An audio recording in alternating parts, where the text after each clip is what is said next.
con eso que estabas comentando vos.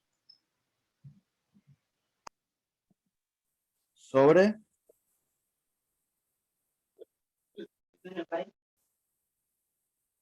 Sí, como quieras, Maxi. Arranca cuando vos te parezca. Por mí, perfecto.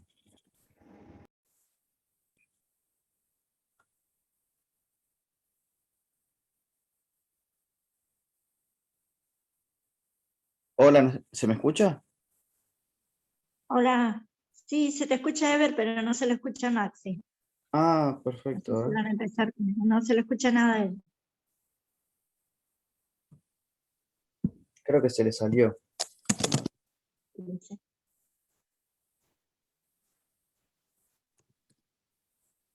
Sí, se salió. Bueno, más que nada comentarles, lo que se va a ver fue todo el contexto político-jurídico que sucedió luego de la última dictadura cívico-militar.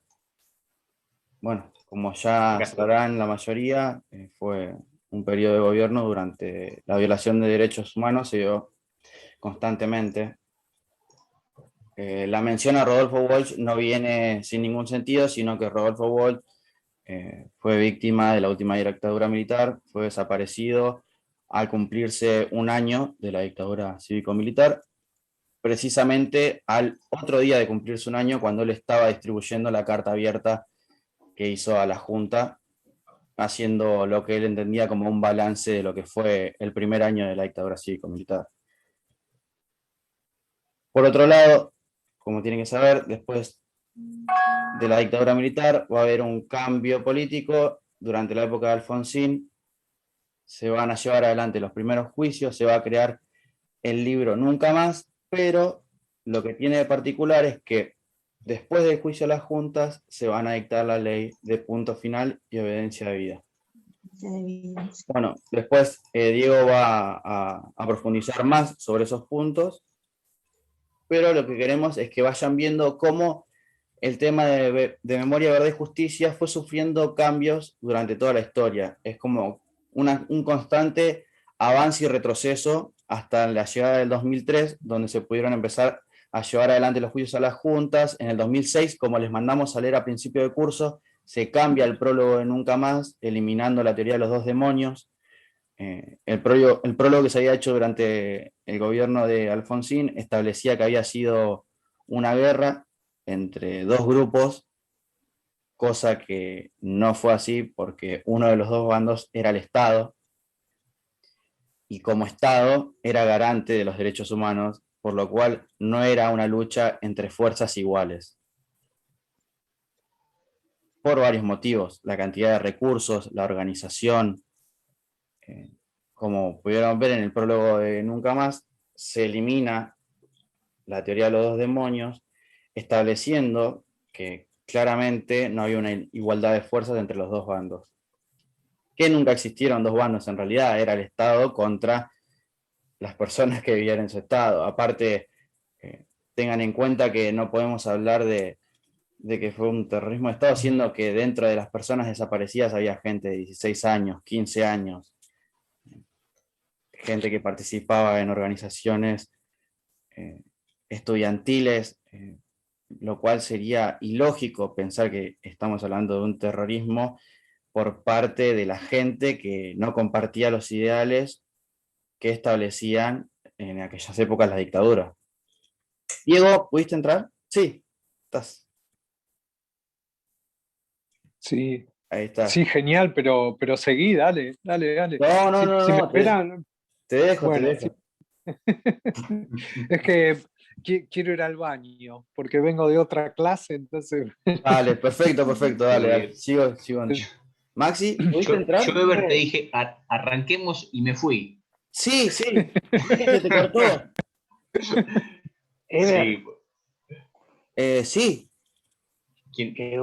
pero no es esto para polemizar ni nada por el estilo, pero terrorismo existía en esta época. Terrorismo de Estado existía. No, y terrorismo también por parte de un grupo de personas. Yo lo viví, Ever. Edgardo, tomando lo que dice Ever, y haciendo un poco ese repaso estructura, ¿no?, de la materia, lo que Eber planteaba es lo siguiente: en algún momento, y dentro de lo que es ese derrotero histórico del análisis de ese momento de la historia, podemos ver cómo en esos avances y retrocesos, ¿sí?, de acuerdo a cómo fue sucediendo posterior, digo, después de la salida, después de lo que es la vuelta de la democracia, hubo diferentes momentos en donde se analizaron. En un primer momento, con el prólogo del Nunca Más, que si bien fue en ese contexto, en ese momento, el juicio de las juntas y lo que fue la CONADEP, fue importante ese Nunca Más, ese prólogo en ese contexto. El punto es que con el desarrollo, digo, con el análisis de cómo sucedieron las cosas durante la última dictadura, uno puede analizar hoy ya a 40 años donde ese prólogo, donde en algún momento se planteó la teoría de los dos demonios, como dice Eber, no había dos demonios, no era una guerra, porque no era entre iguales y porque una de las partes, si es que hubiera habido esa guerra que planteaba la teoría, era el Estado contra los civiles. Para decirlo, digo, en términos sencillos, el Estado contra sus propios civiles no puede valerse de esos recursos que se valió: la persecución, la tortura, la apropiación de niños, y bueno, lo que ya conocemos. Entonces, en ese sentido, tomo lo que decís, Edgardo, y que de repente uno puede decir, está de acuerdo o no está de acuerdo, y sin polemizar, tomando tus palabras, eso que en algún momento se puede plantear como terrorismo, así todo el Estado tenía recursos o herramientas para encauzarlo dentro de lo que era la justicia. En su defecto, si hay alguien que está cometiendo un ilícito, lo vas a buscar, haces la investigación que corresponde, lo pones a disposición de la justicia y tiene la pena que corresponde. Entonces, dentro de ese contexto, hoy, ya con un análisis de la situación, con mucha agua bajo el puente, por así decirlo, el terrorismo sí fue de Estado en los términos en donde el Estado hizo un abuso de poder y de demás recursos que no debería haber pasado. Exacto. Entonces, eso es un poco lo que trataba de... Estoy Sí. totalmente de acuerdo, ojo, no defiendo en ningún momento a los militares, ni mucho menos. No, clarísimo pero, lo que dijiste. A lo que voy yo, no, para nada, lo detesto. Pero yo lo viví y fue una época. Yo entiendo que el Estado no puede hacer terrorismo. Lo que hizo fue terrorismo de Estado. O sea, con armas que no tenía, el otro bando, digamos, la otra. Y teniendo en cuenta que además, pero los dos, en esa época los dos fueron culpables. El Estado somos todos. Y a partir de eso, dentro de lo que es la propia Constitución, los tratados de derechos humanos, que a partir del 94 sabemos están incorporados en la Constitución, pero antes no significaba que no deberían seguir sus normas, porque la Argentina adhería a esos mismos tratados, o por lo menos los que hasta el 76 existían. Tenemos que pensar que a partir de eso no podemos, no podemos seguir pensando en esa teoría de dos demonios, de dos bandos, porque en realidad el Estado es uno, y a partir de la apropiación ilegal del poder, se deja de lado la Constitución, se deja de lado las legislaturas, el Congreso Nacional, se deja de lado toda representación política, social, cultural, para, no estoy diciendo nada que no sepamos, ¿no? Para poner una dictadura que lo único que hizo sí fue terrorismo de Estado, analizado ya un poco, en esto es lo que decía antes, con ya el retorno a la democracia, con un camino recorrido, en donde incluso posterior, durante el mismo gobierno de Alfonsín, que Eber decía, vemos lo que termina siendo en ese momento lo que fueron la ley de obediencia debida y punto final. donde de alguna forma ponía una fecha para todos los juicios de lo que no eran los jerarcas, o sea, no era el juicio de la Junta, sino aquellos que habían cumplido órdenes. Que esas órdenes iban en contra, son delitos de lesa humanidad porque justamente, digo, iban independientemente de la orden, vos podés tener el criterio para no cumplir una orden que vaya en contra de la humanidad. En este sentido, durante ese retorno de la democracia, podemos decir que ese prólogo era para ese momento, ¿sí? Pero después, cuando Weber decía ahí un momento también histórico a partir del 2003 y a partir de lo que es la abolición de la ley de violencia de vida, punto final, y se reabren los juicios de lesa humanidad, podemos ver un nuevo avance de la justicia, ¿sí? En este sentido, en donde muchos de los que eventualmente hasta habían sido indultados durante el principio de los 90, de alguna forma tuvieron que rendir cuentas. Cuando digo rendir cuentas, digo presentarse ante la justicia, que se haga una investigación, que nosotros como sociedad, como Estado, tengamos respuestas a algo que había quedado sin hablarse prácticamente. Y eso también es un proceso de la sociedad, es un proceso de nosotros, en lo cual, a partir de Memoria, Verdad, Justicia, podemos decir que es una etapa en la cual podemos superarla democráticamente. ¿Sí? Piensen un hecho que hasta es, en términos, por ahí ya es una opinión mía, no sé qué opinás, Eber, de esto, pero es hasta atormenta el pacto de silencio que tuvieron todos, desde el primero al último, porque ninguno dijo nada después de 40 años de retorno a la democracia, ninguno.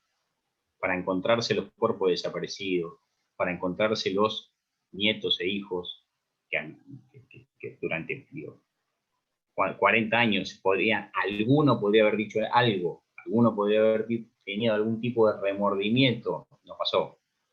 Entonces digo, el plan sistemático existió, y no solamente en cuanto a, no solamente no porque sea menor, pero no solamente en cuanto a lo que todos conocemos como tortura, represión, desaparición de personas, sino además el plan económico que se llevó adelante durante la última década, donde cambió totalmente el paradigma económico de nuestro país. Ever, ibas a decir algo. Sí, siguiendo con lo que vos estabas diciendo sobre el pacto de silencio, les recomiendo que miren el juicio a las juntas, más precisamente el juicio, no a las juntas, sino el juicio a Echecolás. La verdad que es un caso maravilloso, llevado espléndidamente por el juez Rosansky.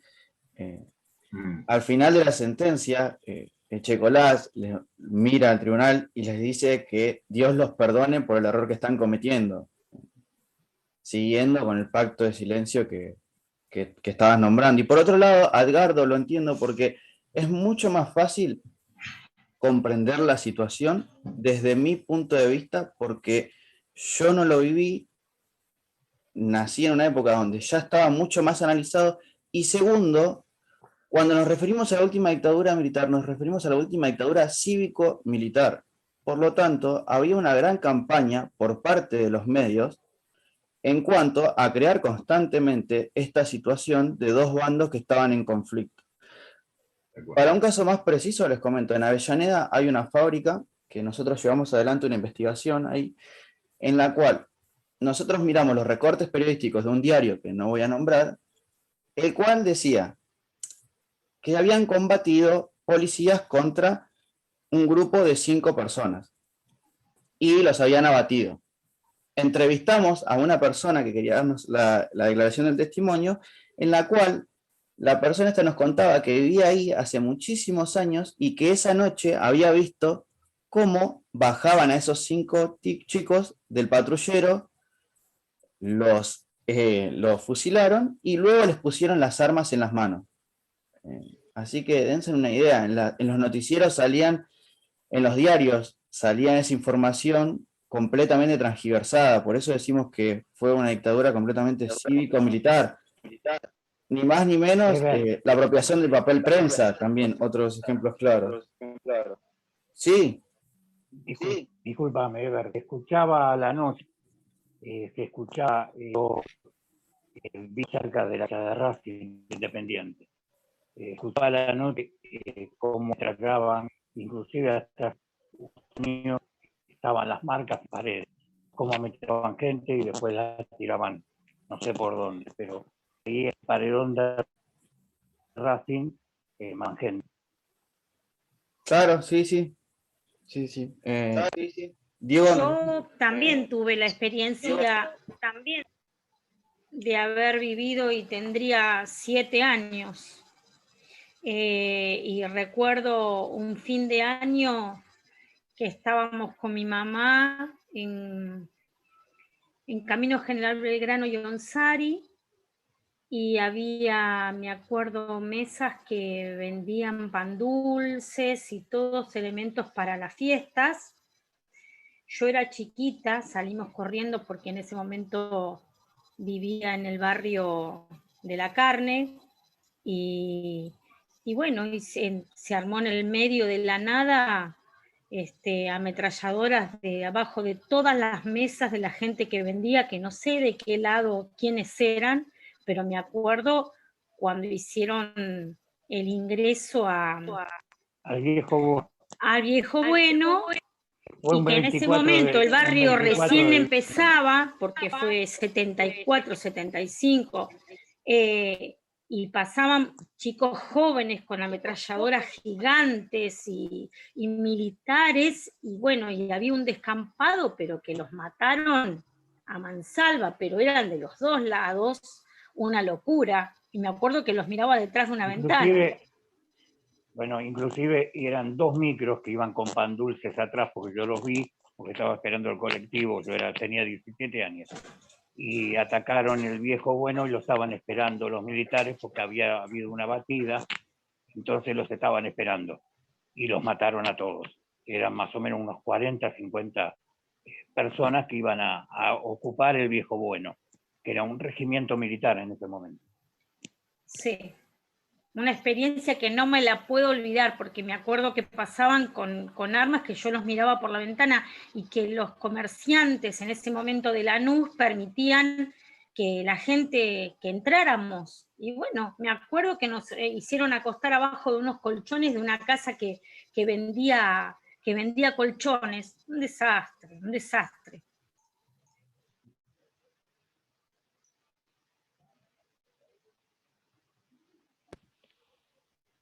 Bueno, si les parece, Max y Ever, empezamos. Por ahí, solo en función de lo que plantearon recién, ¿se acuerdan? Nosotros conversamos algo sobre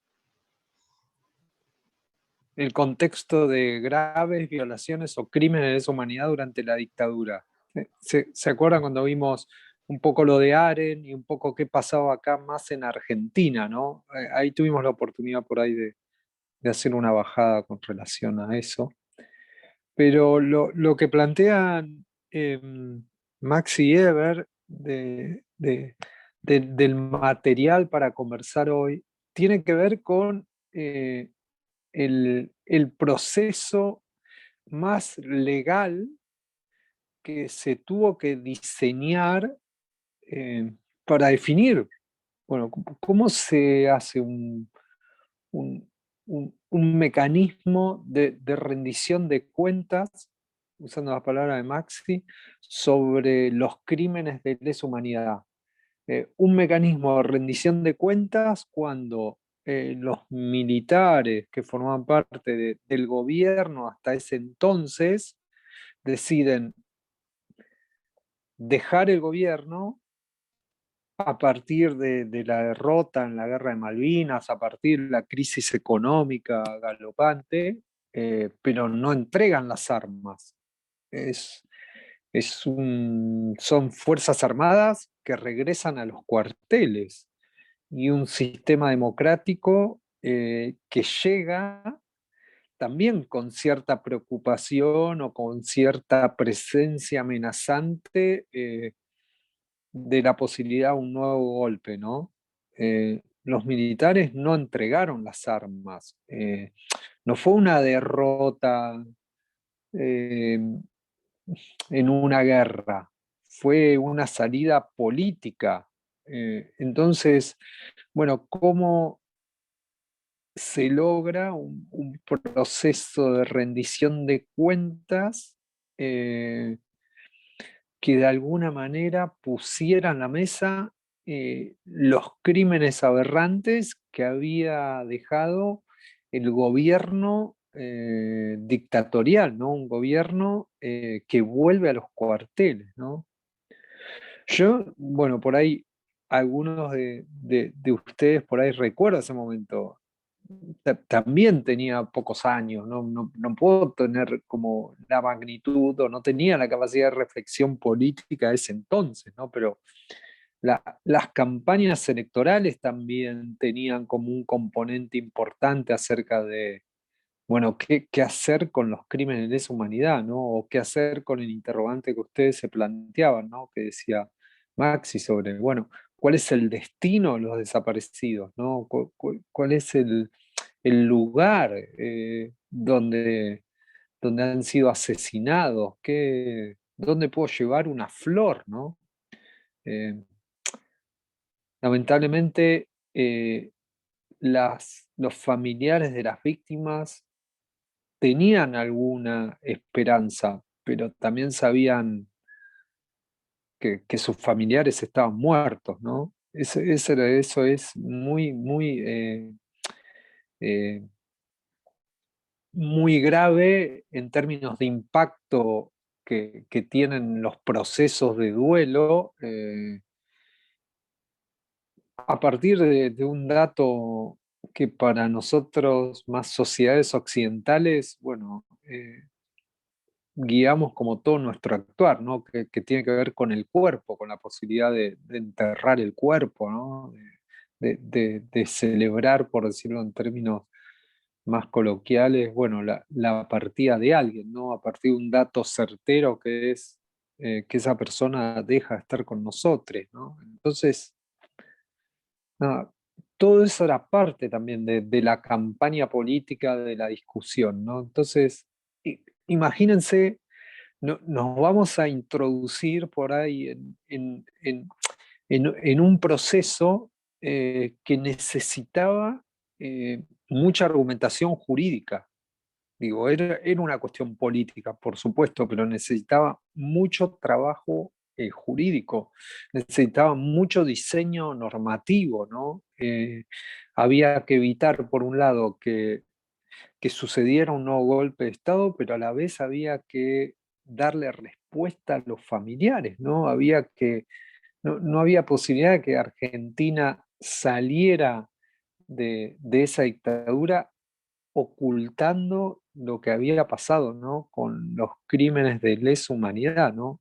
Eh, Ahí Emilio Mignone decía, eh, cuando se les ocurrió la frase terrorismo de Estado, bueno, se le ocurrieron a los familiares de víctimas, ¿no? Y lo que pusieron era, bueno, estas son las prácticas más aberrantes eh, que pueden llevar adelante grupos terroristas, pero encaradas, diseñadas y ejecutadas desde el Estado, ¿no? Y por eso dicen terrorismo de Estado, ¿no? Miren ustedes esto que es sencillo de decirlo, o es una palabra que ya nos acompaña hace muchos años en la vida política, en la vida social, en la vida familiar, en todo, ¿no? Es una frase muy, muy presente, ¿no? En nuestra vida.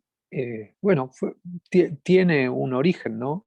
En tomar en cuenta las prácticas más aberrantes, podría adoptar un grupo de personas, pero definidas y ejecutadas desde el Estado, ¿no? Y cómo, bueno, este es un problema, ¿no? Entonces, eh, más allá de todo el debate acerca de los 70s, lo que nos interesaba era como mostrar eso. Hay un texto de Emilio Mignone y Augusto Conte que siempre lo compartimos, que era como el diseño normativo previo, el diseño normativo que tuvo la dictadura para llevar adelante esos crímenes de lesa humanidad, ¿no? Que era un diseño normativo muy, muy tramposo. ¿Se acuerdan? Como de día hacen una cosa, de noche hacen otra, pero de día usan unas normas, que son las normas del Código Penal, porque, como decía Maxi, había muchísimas leyes para investigar hechos cometidos por grupos de personas. Estaban las leyes, se había modificado el Código Penal, estaba la ley de defensa de la, no me acuerdo bien el nombre, pero era la 20840, ya del año 74. Había modificaciones en el Código Penal, en el Código de Procedimiento Penal, es decir, eh, digo, las normas estaban. El tema es que en paralelo inventaron todo un dispositivo que estaba oculto. Y ese dispositivo era el de la tortura, el de la detención, el de la ejecución, el de la desaparición, ¿no? Claro, cuando uno pregunta acerca de cuántas investigaciones judiciales se hicieron para indagar sobre hechos que habrían cometido personas contra la población, bueno, hay muy pocos, hay muy pocos. Todo se hizo de noche, o por decirlo en términos coloquiales, de noche. Hubo desapariciones de día, ¿no? Esa es más una metáfora, ¿no? Pero se hizo con las otras normas, las que nadie conoce. Se usó a través de los mecanismos que nadie podía conocer, ¿no? Que solo ahora podemos reconstruir, pero no eran normas que estaban publicadas en el boletín oficial, no eran normas que conocieran los jueces, ¿no? Sino que eran normas más de ejecución de una mecánica, de una práctica sistemática que estaba por fuera del derecho, ¿no? Por eso a eso se le llama el paralelismo global, ¿no? Entonces, dicho esto, que es más un análisis de lo que ocurrió en Argentina entre el 74 al 83, lo que queríamos charlar con ustedes es, bueno, cómo se diseña un mecanismo o un proceso para tratar de lograr algo de verdad, algo de justicia, algo de memoria, ¿no? Entonces, lo que vamos a ver hoy es ese recorrido, ¿no? Y ahí el derecho, o sea, lo que aprendemos en la facultad, lo que trabajamos les abogados, les jueces, les profesores, bueno, tiene una relevancia importante, ¿no? Entonces, es más una conversación que tiene muchos datos o hechos políticos, que son los que cambiaron normas, y lo vamos a ver ahora, pero nada, lo que necesitamos es que ustedes lleguen a comprender por ahí cómo eran los despliegues normativos que habilitaban o justificaban tal tipo de mecanismo o procedimiento para la rendición de cuentas, ¿no? Y así que ahí va a estar siempre abierta la conversa. Pensamos que lo mejor era como algo más cronológico, que nos permitiera ver estos idas y vueltas que decía Eber, ¿no? Cómo se dio este proceso, ¿no? Y ahí vamos a ver algunas cuestiones relevantes para tener en cuenta. Les compartimos ahí si les parece, el-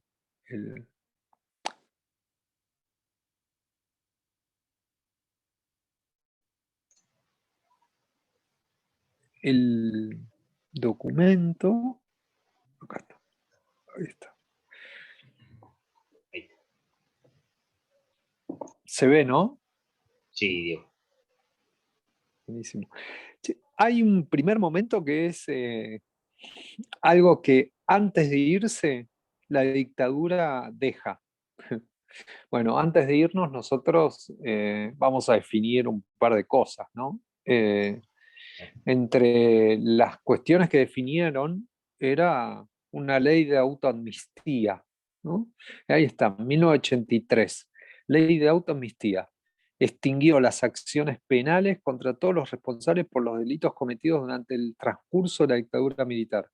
Prohibió cualquier posibilidad de investigación sobre lo ocurrido. ¿Está bien? Ya está, un dato importante.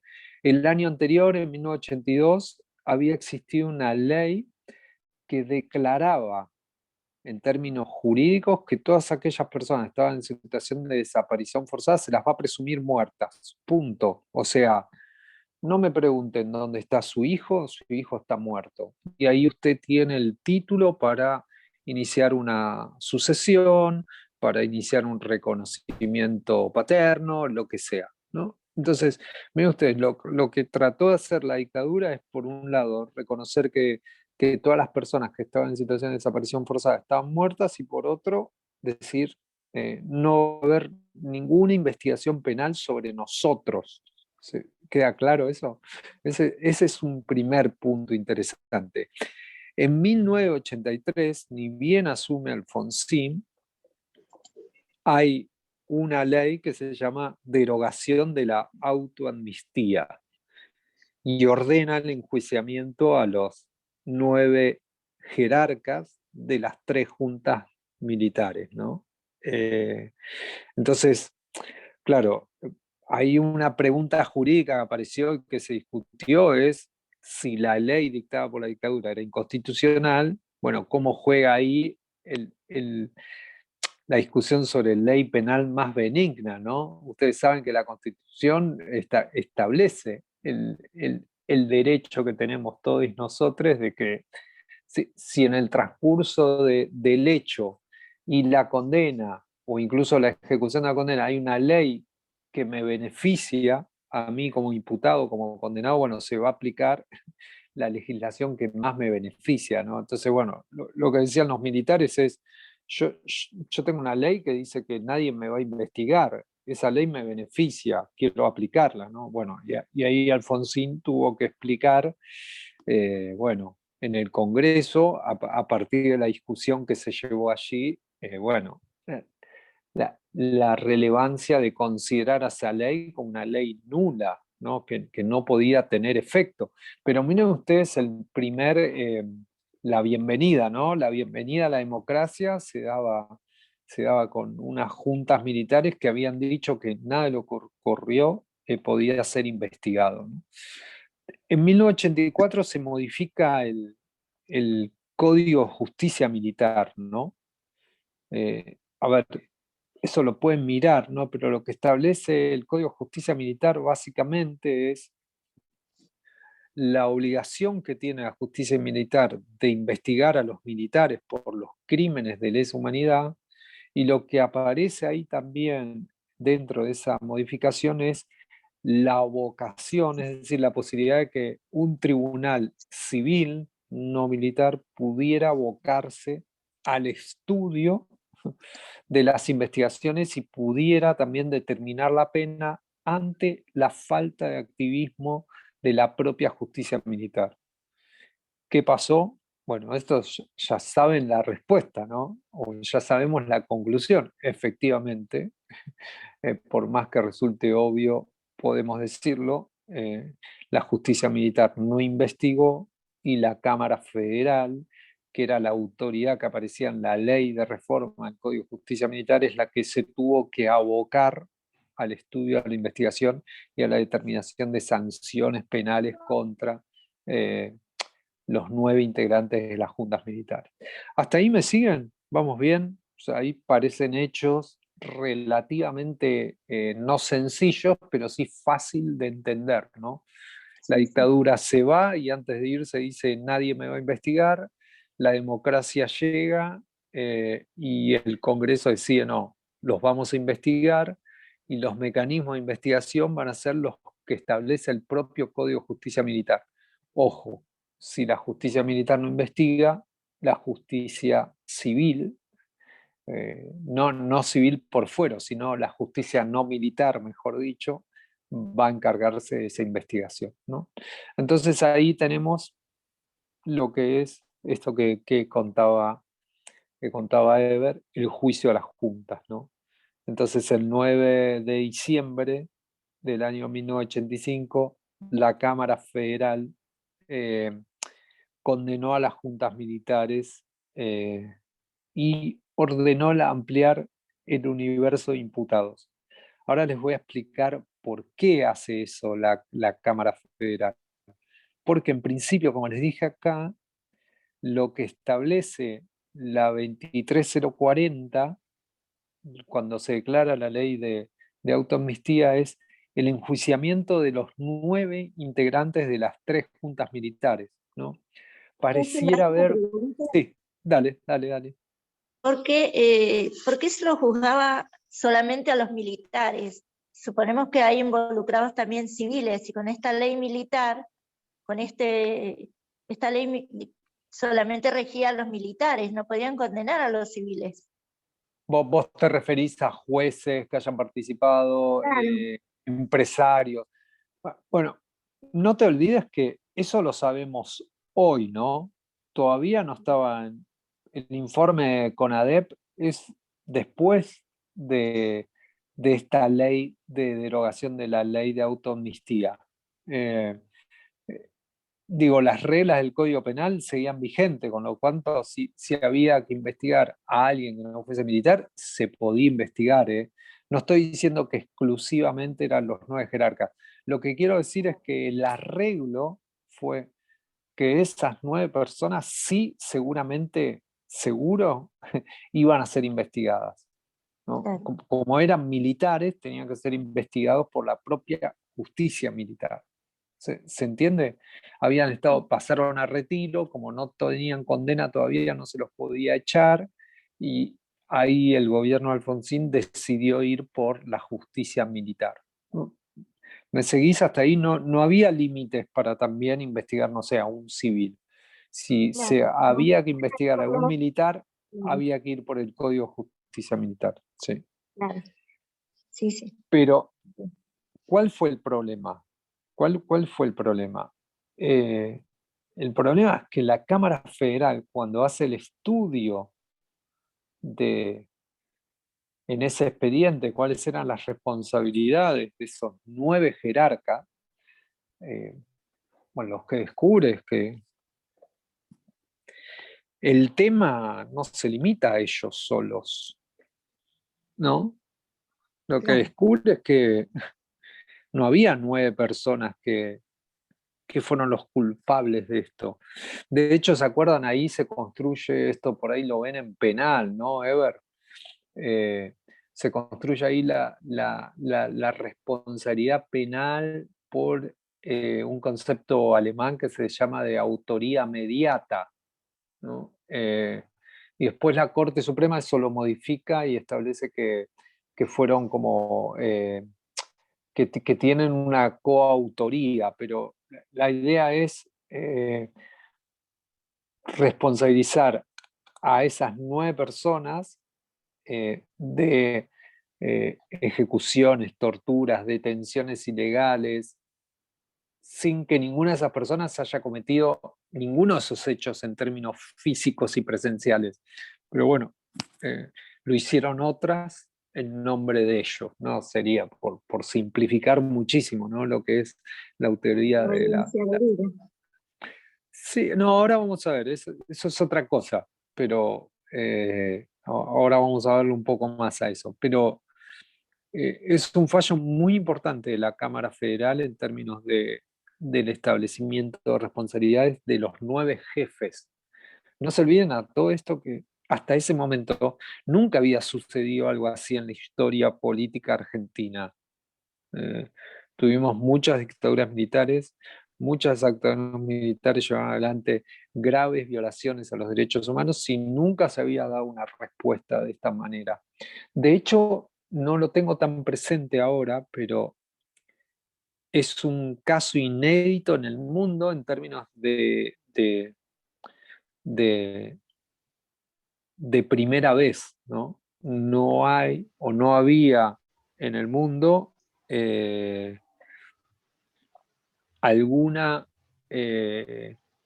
algún caso en el cual el propio Estado enjuiciara a anteriores presidentes por crímenes de lesa humanidad, ¿no?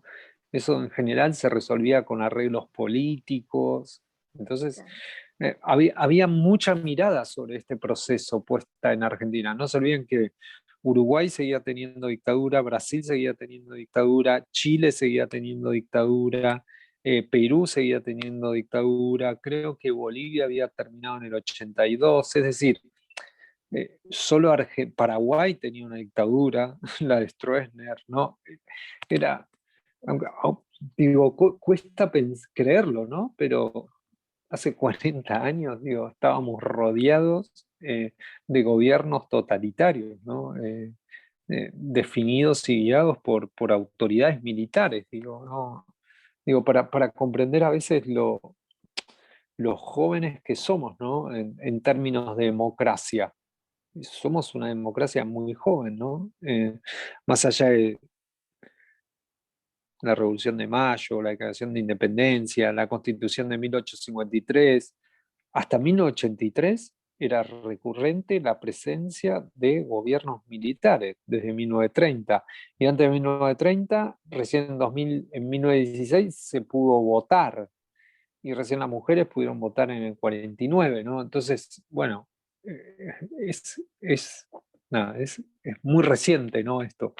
Muchas veces me pregunto con esta idea de la juventud de nuestra democracia con, bueno, la historia, el derecho, ¿no? Muchas veces vemos fallos a los 50, a los 60. Bueno, estos temas evidentemente no estaban problematizados, ¿no?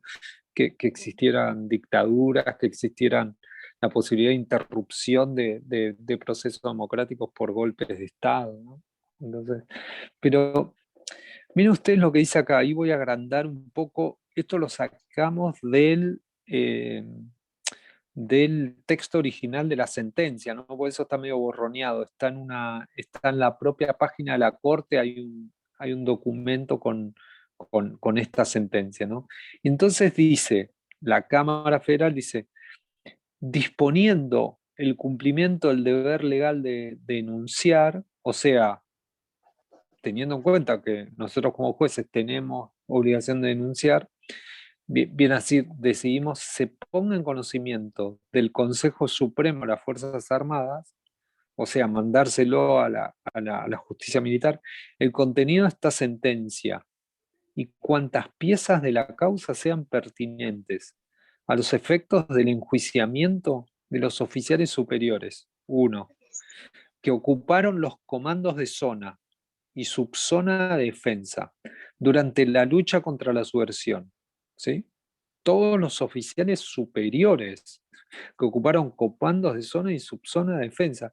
Y miren ustedes esa última parte. Y de todos aquellos que tuvieron responsabilidad operativa en las acciones.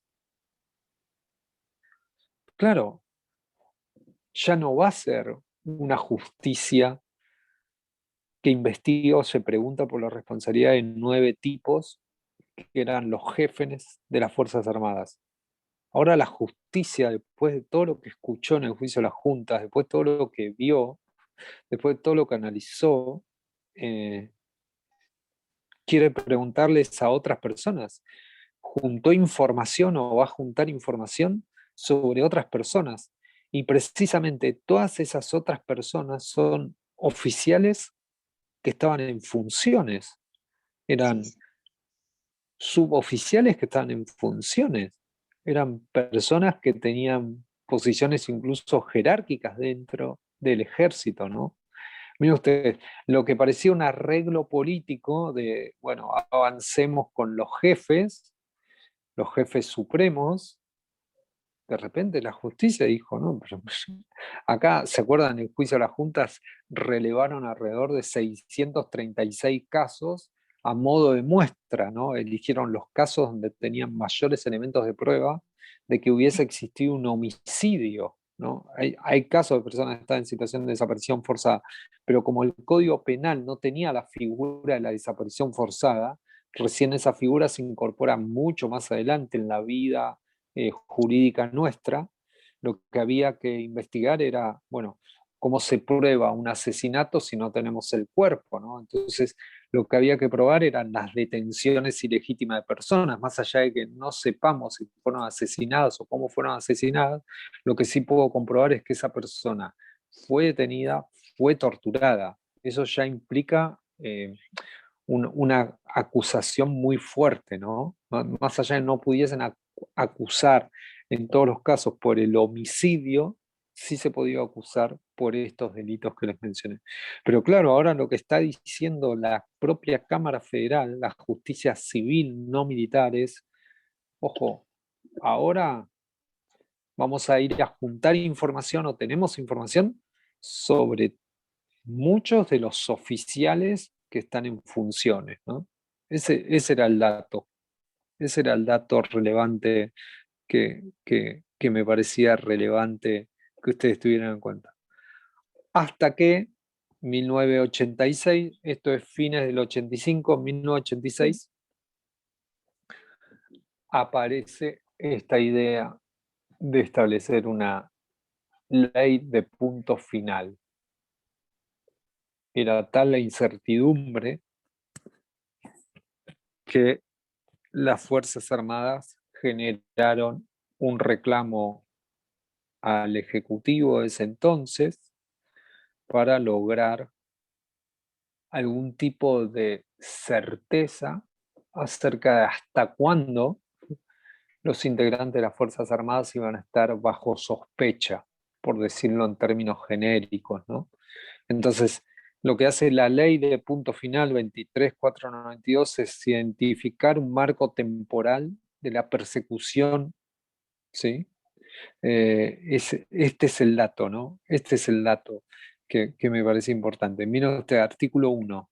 Se extinguirá la acción penal respecto a toda persona por su presunta participación en cualquier grado en los delitos del artículo 10 de la 23049, eran los crímenes de guerra cometidos contra la población civil, que no estuviese prófugo o declarado en rebeldía, o que no haya sido ordenada su citación a prestar declaración indagatoria por tribunal competente antes de los 60 días corridos a partir de la fecha de promulgación de la presente ley.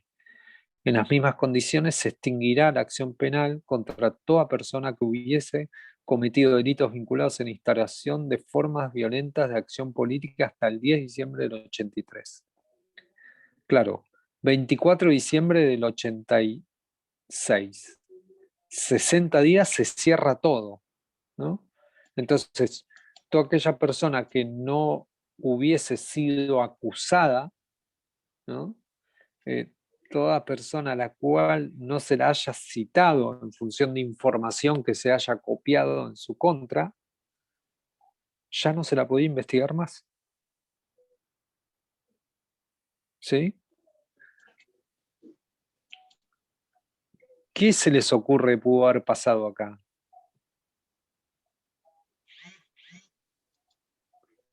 Que tienen que reclamar los familiares, no es posible que materiales queden libres.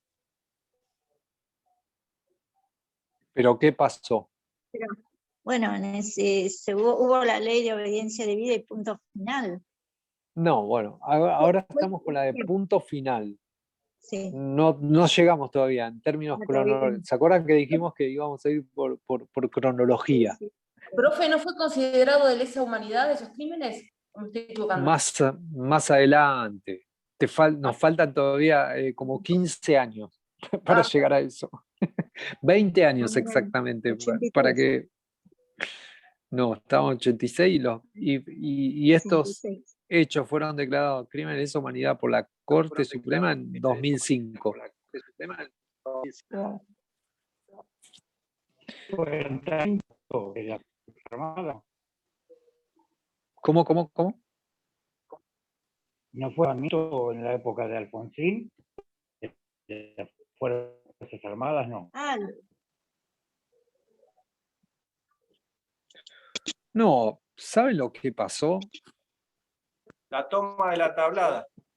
No, eso vino 89. Estamos en el 86. 1986. Entonces, ¿saben lo que pasó? Es todas las personas que tenían información sobre posibles responsables de participación en crímenes de lesa humanidad se presentaban a la justicia. ¿Se entiende?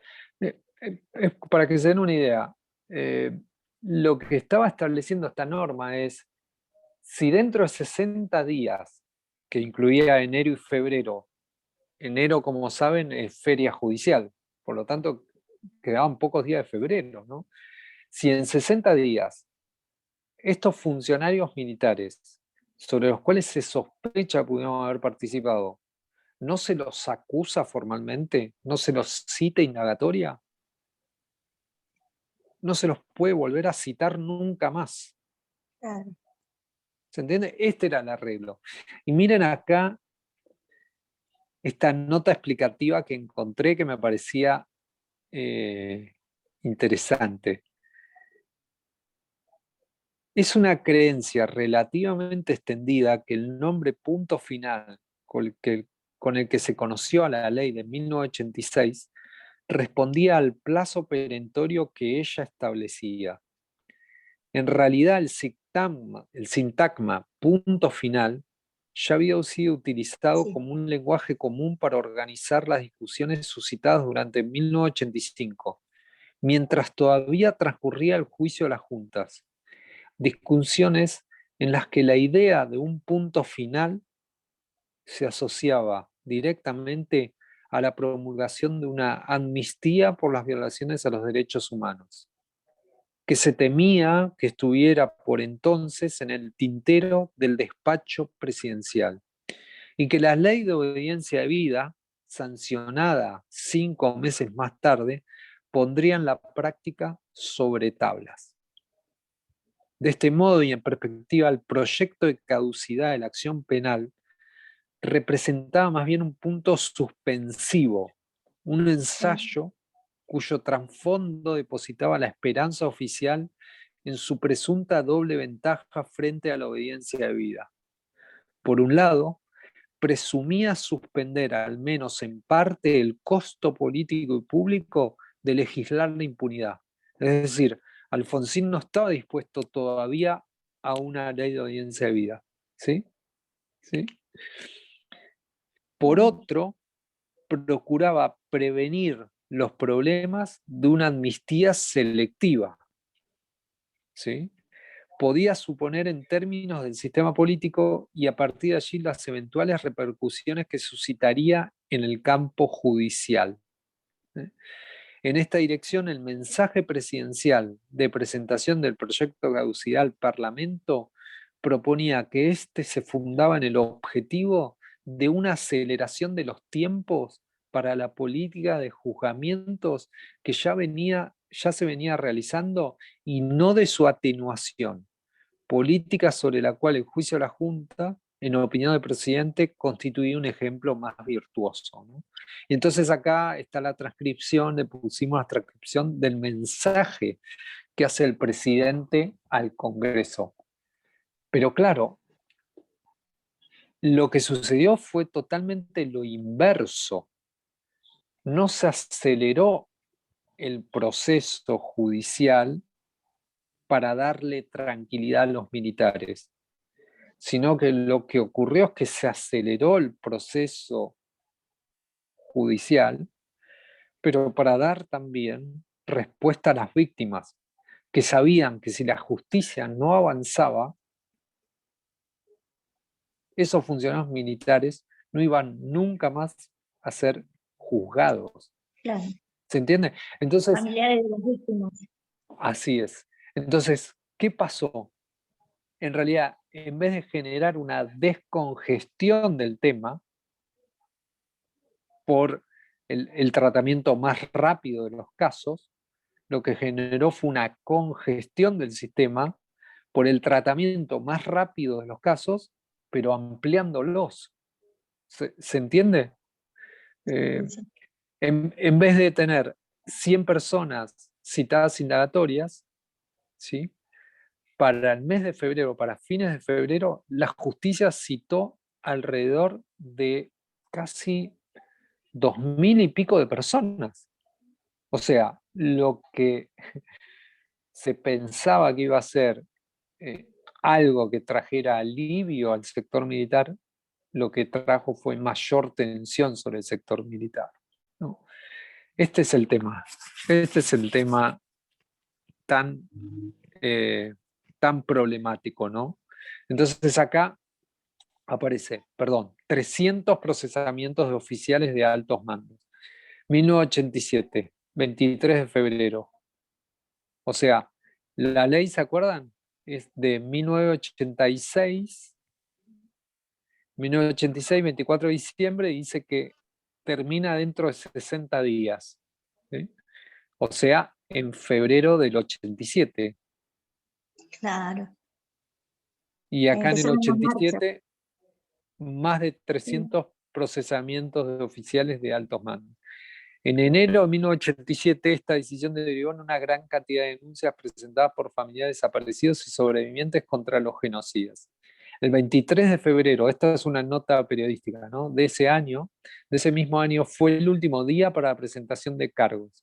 Hasta esa fecha se registraron 300 procesamientos a distintos oficiales de altos mandos durante el gobierno militar. Entonces ahí lo que aparece es algo que por ahí sí recuerdo un poco más. Bueno, ahí ya era más grandecito, tenía algo de conocimiento, no tanto, pero sí de conocimiento político básico. Es el alzamiento que muchos de ustedes por ahí recuerdan, que es el alzamiento Cara Pintada de Semana Santa. De Semana Santa. Así es. Así es. Miren, el dato relevante es que el mayor Ernesto Barreiro se negó a declarar ante la Cámara Federal de Córdoba tras ser imputado por torturas y asesinatos en el centro clandestino de detención conocido como La Perla. ¿Sí? Se negó a declarar. El 15 de abril de ese año, 1987, la policía lo va a buscar, ¿no? Entonces intentó trasladarlo por la fuerza ante la justicia, pero alrededor de 130 soldados y oficiales se acuartelaron para exigir la finalización de los juicios y el cese de la persecución. Este hecho fue registrado como el primer levantamiento armado Cara Pintada, nombrado así por mostrarse públicamente con los rostros pintados con pomada de camuflaje. ¿Sí? El entonces teniente coronel Aldo Rico se trasladó al día siguiente a Campo de Mayo a liderar la sublevación en la Escuela de Infantería, convirtiéndose en el foco del conflicto más significativo durante aquellos días. Lamentablemente, el arreglo de Alfonsín frente a este levantamiento es la ley de obediencia debida y punto final. ¿Se acuerdan aquel famoso argentino Felices Pascua? La casa está en orden. La casa está en orden. Felices Pascua, me acuerdo bien. La casa está en orden, el tema es que estaba en orden, pero la cesión por parte del Poder Ejecutivo Nacional fue la ley de obediencia debida. Aquello que Alfonsín por ahí no quería llevar adelante, no quería cargar con la responsabilidad de impunidad, bueno, por la fuerza tuvo que aceptarlo, ¿no? Entonces, Diego, ¿puedo hacer una pregunta? Sí, dale. Con respecto al argumento que utilizan los Carapintadas en ese momento, que dicen que es por el tema del enjuiciamiento a conscriptos, gente que no participó en altos rangos. ¿Qué tenés para decir con respecto a eso? Leímos juntos, ¿no? Leímos juntos. Son 300. En realidad, sí, 300 oficiales. El problema no era con los subalternos, el problema era con los oficiales. De hecho, pero ellos salieron a decir que no, ellos decían lo contrario. Bueno, no, pero fíjate, mira, de hecho, si vos ves entrevistas a Aldo Rico, el problema era por presupuesto, por falta de presupuesto. Este dato no apareció en las crónicas de aquel entonces. Okay, no sé si viste, fíjate, hay videos de Aldo Rico que dicen, no, lo que pasa es las Fuerzas Armadas no nos pagan bien, nuestros salarios, eran todos temas, no estaba en la mesa este tema. Este tema lo guardaban para la negociación con el presidente. De hecho, bueno, la salida fue Argentinos Felices Pascua. Y todos ahí, yo no fui a la plaza. mis papás no fueron a la plaza en ese momento, Yo pero sí, todos se quedaron yo fui, tranquilos. ¿No? yo fui.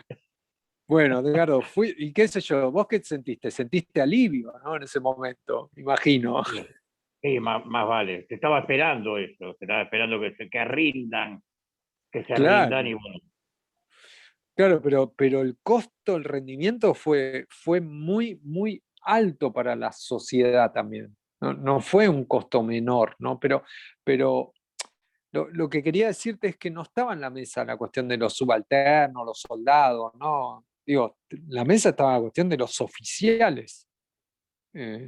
No, digo, no sé qué contestarte. Yo no estudié ese tema en particular, ¿no? Yo estudié este, pero la cuestión ahí era, bueno, la transacción fue básicamente esa, ¿no? La ley de obediencia de vida. A ver, eh, imagínense, ¿no?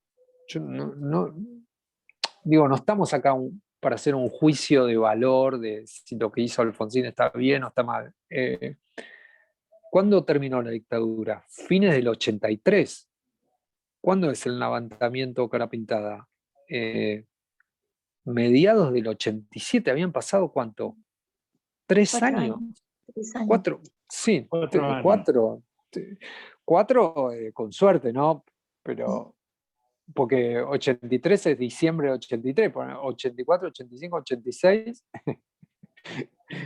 casi 3 y medio, ¿no? Sería. Entonces, bueno, qué sé yo, lo de la plaza, efectivamente, ¿no? Como decís vos, Edgardo, fue un alivio, ¿no? La rendición. ¿Te imaginan? Estaba muy presente la posibilidad de la vuelta a los militares, ¿no? Pero básicamente ese era el contexto político, ese era el contexto que llevó también a ese tipo de negociación, ¿no? Por eso también uno de los fallos que vamos a ver de primera instancia cuando declaran la nulidad de las leyes, ya más en la década del 2000, ahora vamos a ver a partir de qué argumentos jurídicos eso fue posible. Lo que dice en medio es que fue hay una afectación del artículo 29, ¿no?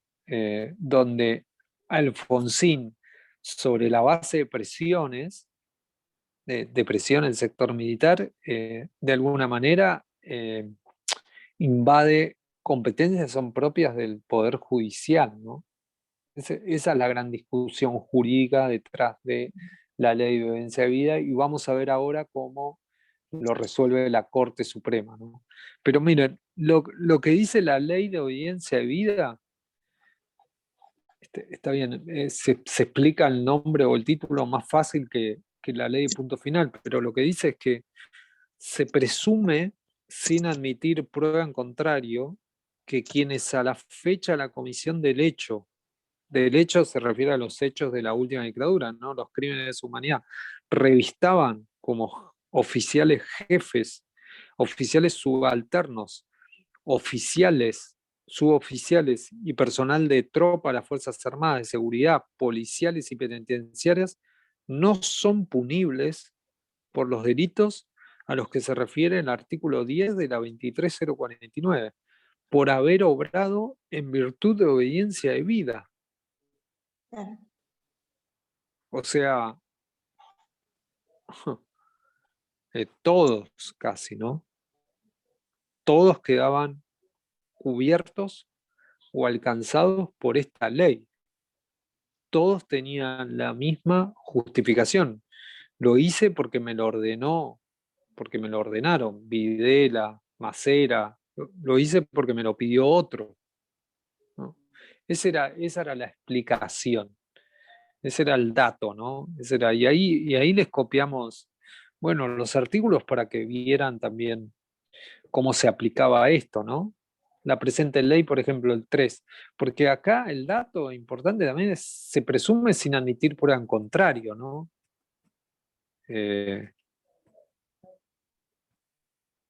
No había posibilidad de que alguien pudiese explicar que esa persona se excedió, por ejemplo, en el cumplimiento de una orden, o si esa persona hizo algo más de lo que le ordenaron. Como les dijimos al principio, esas órdenes nunca fueron por escrito, esas órdenes eran parte de un sistema secreto. No es que se había investigado acerca de cómo se impartían las órdenes, cuál era el alcance de esas órdenes, cuáles eran las sanciones para aquel que cumplía la orden o para aquel que no la cumplía. Todo esto era en el aire. Era en el aire porque Nada reglamentados.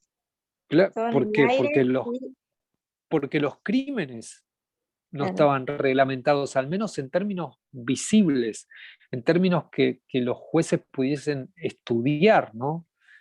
Toda la información. Bueno, claro, y aparte toda la información del trabajo ilegal de las propias fuerzas de seguridad, las Fuerzas Armadas, eso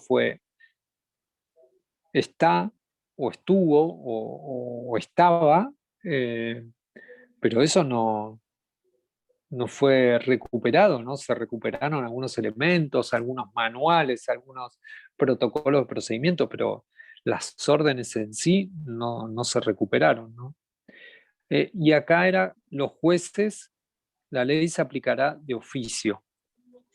Como no me lo tiene que pedir el militar, lo tiene que aplicar el juez inmediatamente. Claro, ¿qué hizo la justicia? ¿Qué se imaginan que hizo la justicia? Y la justicia lo aplicó inmediatamente lo aplicó. Si acá rápidamente convocó a personas para ser enjuiciadas, con la ley de audiencia de vida, inmediatamente aplicó la excepción que establecía. Porque también hubo una discusión, ¿no? Los jueces dijeron, ¿para qué voy a investigar si esta persona si esta persona cometió este acto, si después no lo puedo sancionar? ¿Se entiende? Porque una cuestión distinta es, bueno, voy a investigar el asesinato de, no sé, Alejandro Colombo, que es un caso que yo trabajé, que conozco. Al final del día, si descubro cómo fue asesinado, quién lo mató, ¿sí? Yo voy a aplicar esta ley y eventualmente voy a establecer que esta persona lo hizo en cumplimiento de una obediencia de vida. Los jueces decidieron cerrar todo. Entonces, no se investigó más nada. ¿Para qué se va a investigar si después no va a haber sanción? ¿Se entiende? Sí. Hubo, yo no sé si cuántos jueces fueron, pero algunos jueces declararon inconstitucionalidad de estas leyes, de esta ley en particular. Pero la Corte Suprema, rápidamente, 22 de junio, miren, la ley se aplicó o se publicó, la ley de audiencia de vida se aplicó el 9 de junio de 1987. ¿Sí? 9 de junio. Fue promulgada y el 9 se publicó. El 22 de junio, miren lo que dijo la Corte Suprema.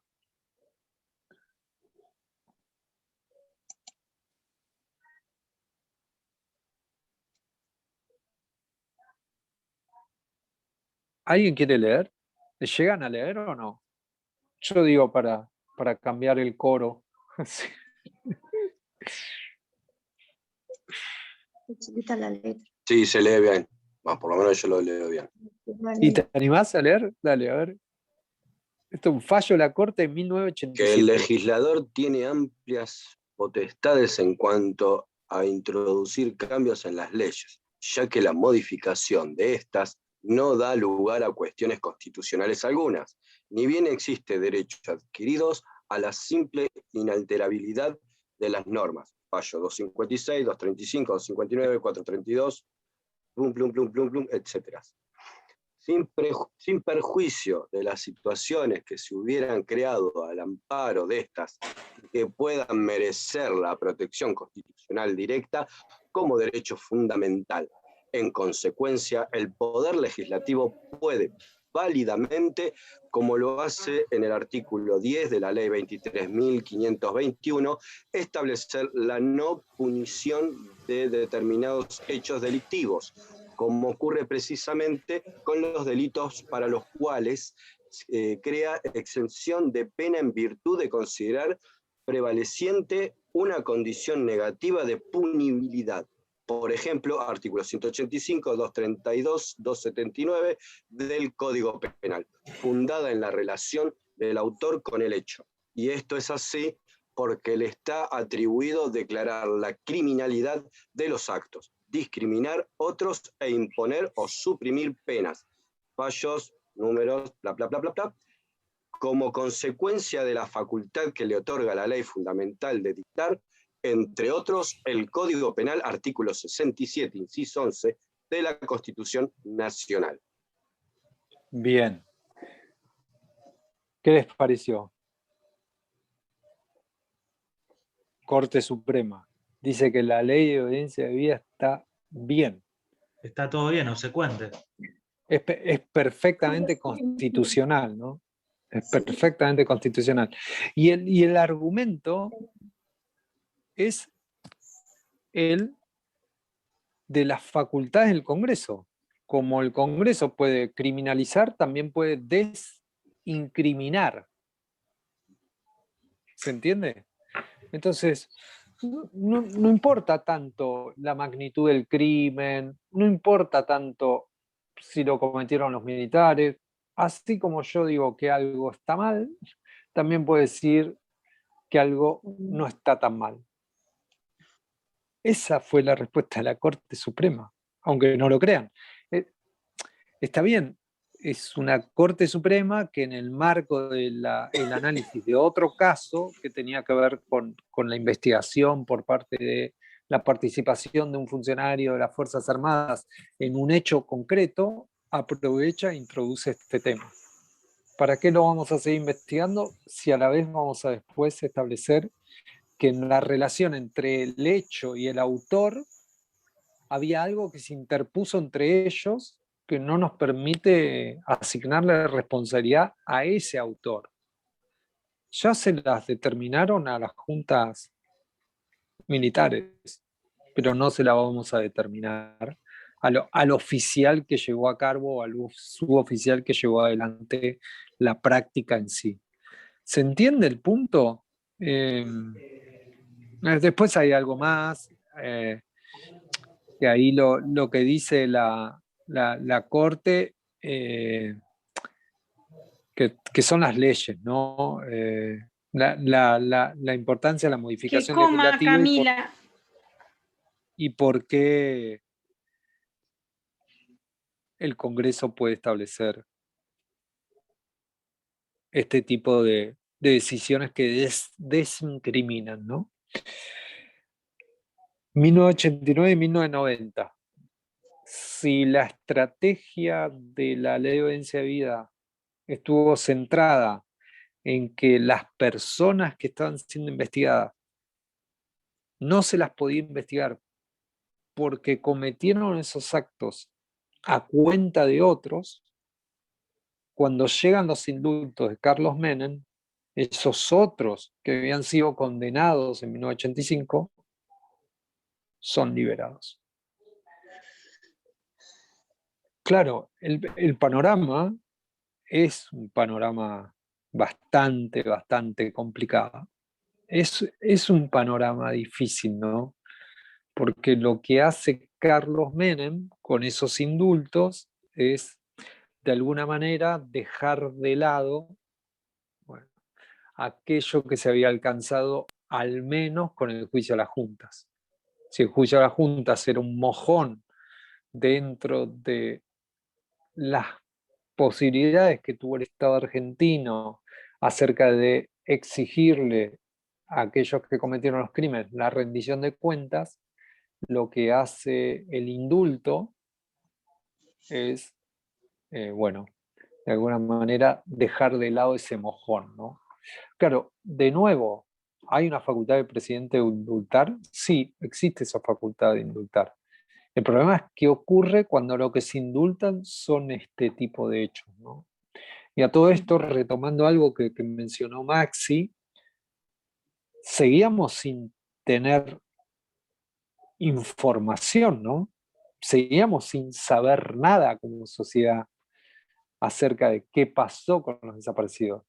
Pero especialmente los familiares de víctimas no tenían absolutamente ninguna información sobre el destino de sus familiares, ¿no?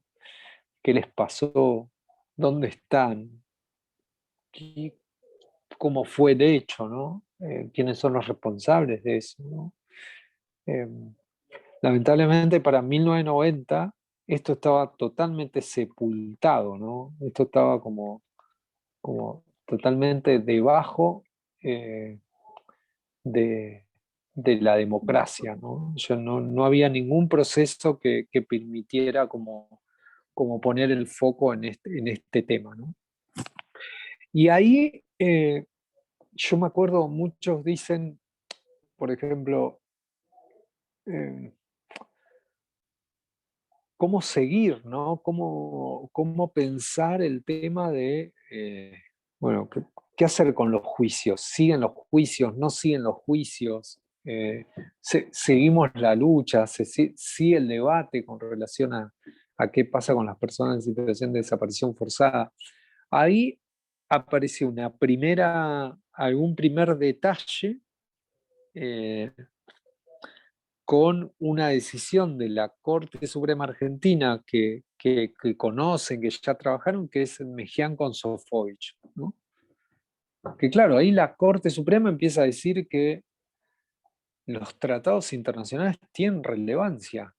Empieza a señalar que los tratados internacionales tienen una jerarquía superior a las leyes. ¿Y se acuerdan cuando vimos acá? La ley de obediencia debida y punto final era una ley. Y ahí empieza la pregunta, ¿no? Che, y una ley, perdonen que use el coloquial, ¿no? Porque básicamente era lo que empezaban a ver algunos abogados y abogadas, ¿no? Entonces, si un tratado tiene una jerarquía superior a las leyes, puede ser que sean normas que puedan dejar de lado, o podemos empezar a pensar cómo dejar de lado esas leyes sobre la base de tratados y tratados internacionales. Solo les dejo ahí como el primer interrogante, ¿no? Y ahí está lo que ya conocen de Mejián, que no hace falta trabajar un poco.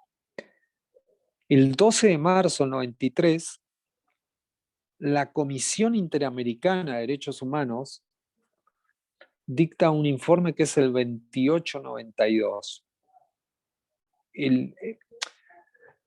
¿Qué característica tiene este informe? Los abogados de familiares de víctimas de dictadura militar, cuando es el fallo de la Corte del año 87, se van al sistema interamericano. Van al sistema interamericano. Argentina ya había ratificado la Convención Americana sobre Derechos Humanos.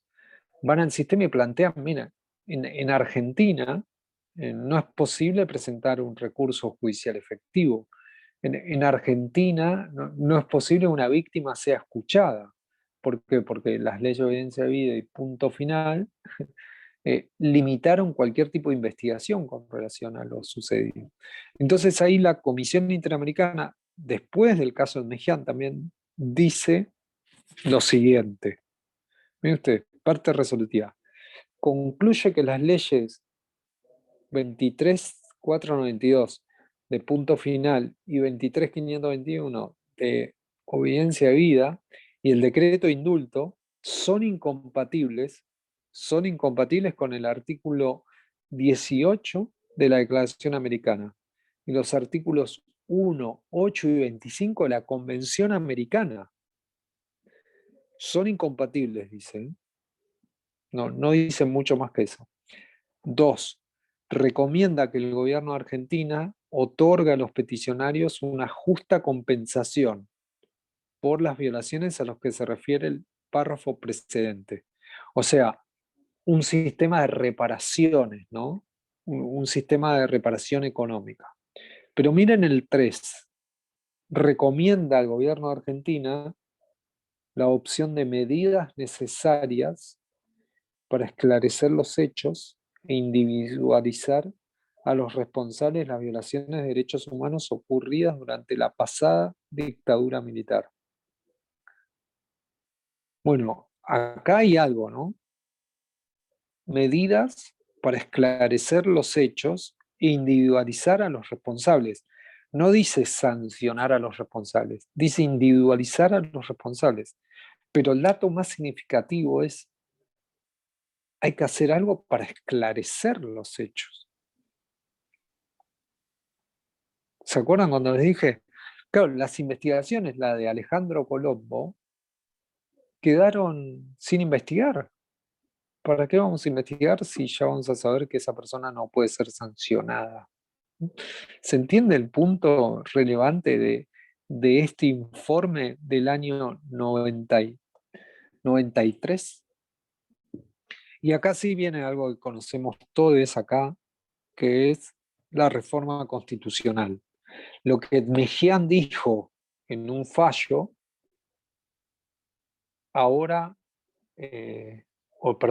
lo que la Corte dijo en el caso de Mejián, en el marco de un fallo, ahora lo toma la Convención Constituyente del año 94 y lo que dice la Convención Constituyente es que los tratados tienen jerarquía superior a las leyes y eso aparece específicamente en el artículo 75, inciso 22.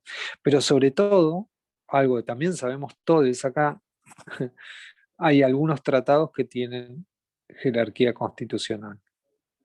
¿Sí? Entonces, ahí aparece otro dato muy significativo. Entonces, esto es 94. En el 95 aparece algo muy interesante que se llama derecho a la verdad. Y miren ustedes lo que es el caso.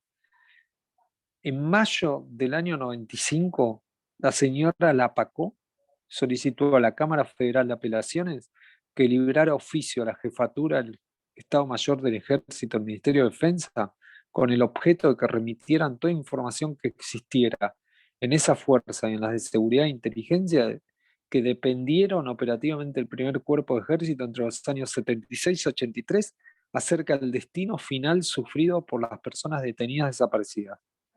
Para fundamentar esa petición, la PACO alegó el derecho de los familiares a conocer el destino final de sus seres queridos y el derecho de la sociedad a conocer con detalle la metodología utilizada por la dictadura militar para exterminar a decenas de miles de argentinos.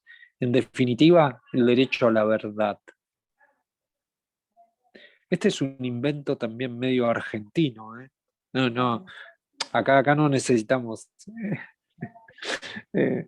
dar cuenta de que somos campeones, pero es cierto. Esto es la construcción de una acción sobre la base del mandato o el mensaje de la Comisión Interamericana en el año 93, de esclarecer los hechos. Entonces, lo que dice la PACO es, está bien, no tengo derecho a un juicio penal, típico no tengo derecho, que es el juicio penal de acopio de información, proceso esa información, determino quiénes podrían estar asociados con ese crimen en función de la información que acopié, y luego de un debate oral, ¿sí?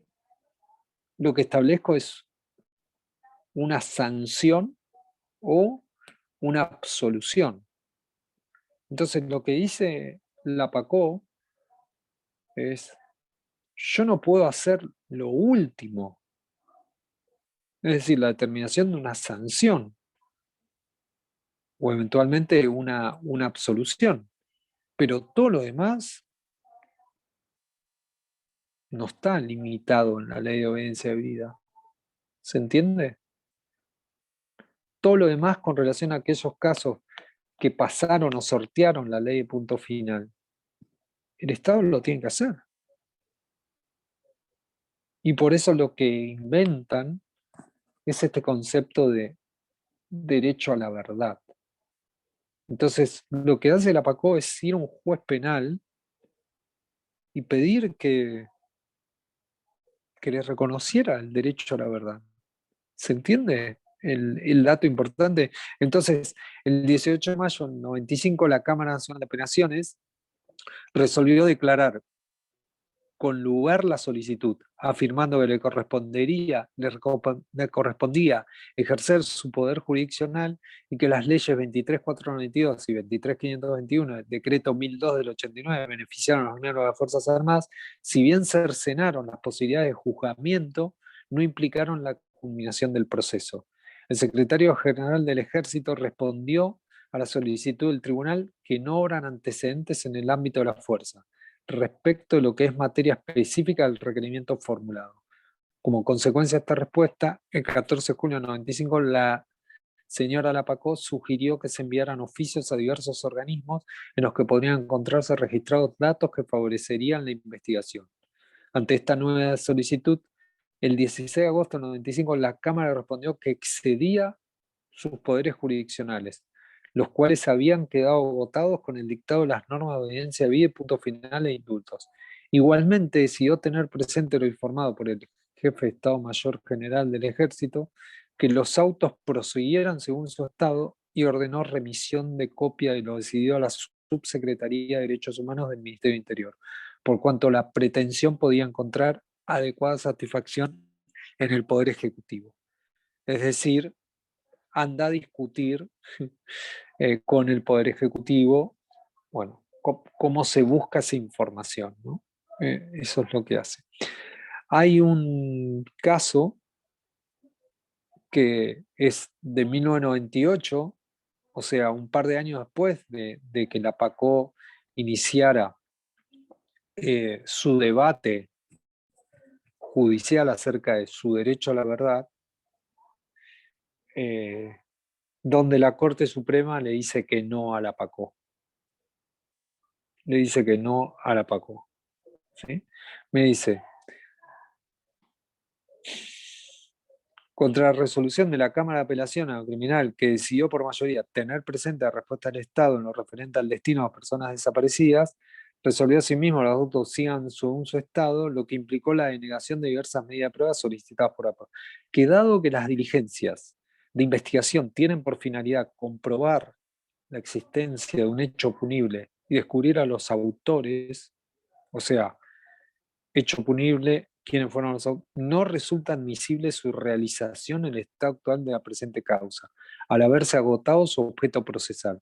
La realización de las medidas requeridas implicaría la reapertura del proceso y el consecuente ejercicio de actividad jurisdiccional contra quienes han sido sobreseídos definitivamente por las conductas que dieron lugar a la formación de la presente causa, por lo que no se advierte el objeto del solicitado diligenciamiento, dado que carecería de toda virtualidad la acumulación de prueba de cargo sin un sujeto pasivo contra el cual pudiese hacerse valer. O sea, la Corte Suprema, año 98, dice no,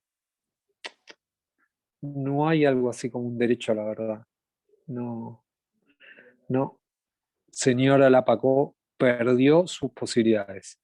Pero, 15 de octubre, o sea, 13 de agosto, 15 de octubre, 3 meses después, fue un gran revuelo. Busquen los diarios, el fallo de la Corte Suprema en el caso de la PACO fue también una especie de escándalo, porque finalmente la PACO estaba pidiendo bastante poco, ¿no? Estaba pidiendo que el Estado le diera una respuesta acerca de lo que pasó con su hija o con otros familiares, ¿no? Y ahí la Corte Suprema dicta el fallo de la PACO, el caso Urtiaga, y ahí lo que dice la Corte Suprema Argentina, me dice, miren ustedes, acá está.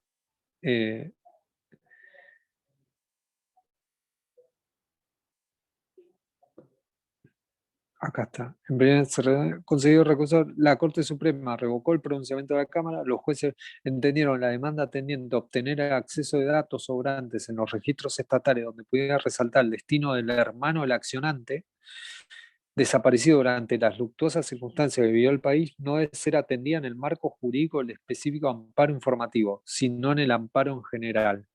El juez Fait dijo: el derecho a la información sobre los actos públicos inherente al sistema republicano y a la publicidad de los actos es preexistente a la incorporación del habeas data en nuestra ley fundamental. Petracchi agregó que aun cuando se aplican reglas procesales correspondientes a la acción de amparo a fin de garantizar un recurso veloz y sin trabas, ello no alcanza a transformar el objeto de la pretensión en el propio acción consagrada en el 43. Ya que no se intenta hacer cesar ningún acto o omisión lesivo de derechos garantías manifiestamente ilegítimos, sino se solicita el acceso a datos, ámbito específico del habeas data. Juez Boyano: constituye la única manera de guardar respeto a los principios reconocidos por la Convención de Desaparición Forzada de Personas y de expresar la más firme convicción moral de la nación de asumir el papel de severísima guardiana de los derechos humanos. Bosser: la acción no es aplicable en el caso en que se acciona para acceder a los datos existentes del registro y no para proteger la libertad física del desaparecido, dado que no se tienen noticias de él desde 1976. Entonces, lo que hace la Corte es reconocer el instrumento de la habeas data, al menos para pedirle información al Estado, ¿no? Pedirle información al Estado acerca de los destinos de los desaparecidos. Y después, en 1999, está el fallo, está el caso Carmen Lapacó de la Comisión Interamericana. Entonces ahí Carmen Lapacó, que había perdido a nivel interno, se fue al sistema interamericano, y la Comisión Interamericana, en función de un proceso o un acuerdo de solución amistosa, llegó a estas conclusiones, ¿no? Acá están. Ahora les muestro.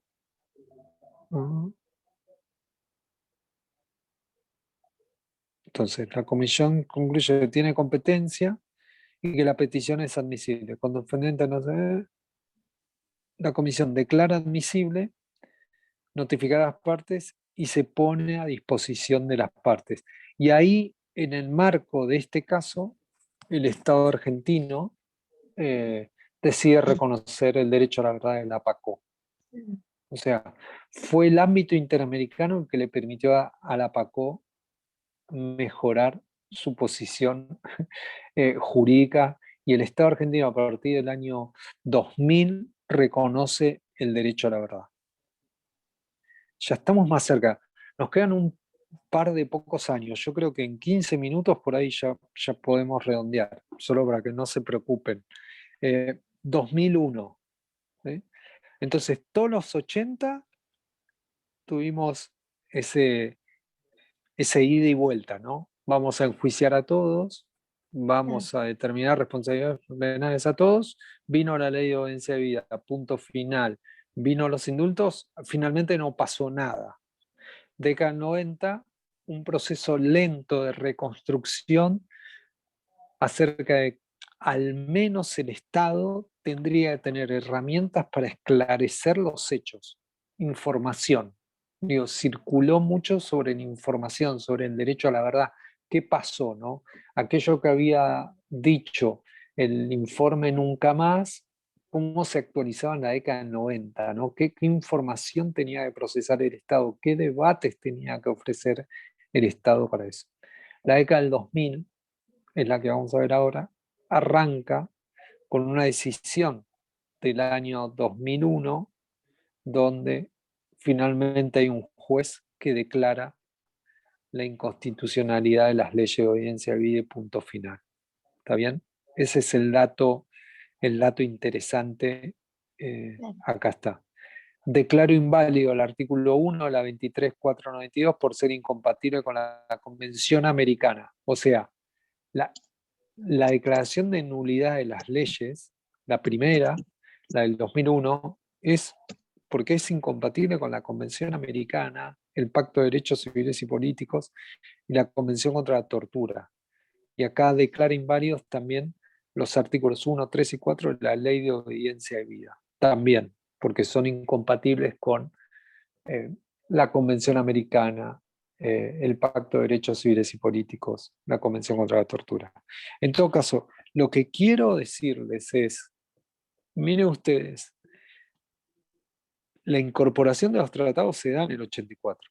La jerarquía constitucional de los tratados se da en los 90. Y recién en el 2000, esa jerarquía es utilizada para anular las leyes de obediencia de vida y punto final. Ese es el dato, si quieren, relevante o significativo para pensar la potencia que tienen los tratados internacionales de derechos humanos. En el 80 o en los 80 no fueron ni siquiera citados. ¿Te acordás ahí cuando vos leíste el fallo de la Corte Suprema del año 87? No había ninguna cita sobre los tratados internacionales de derechos humanos. Acá el juez sí cita esto.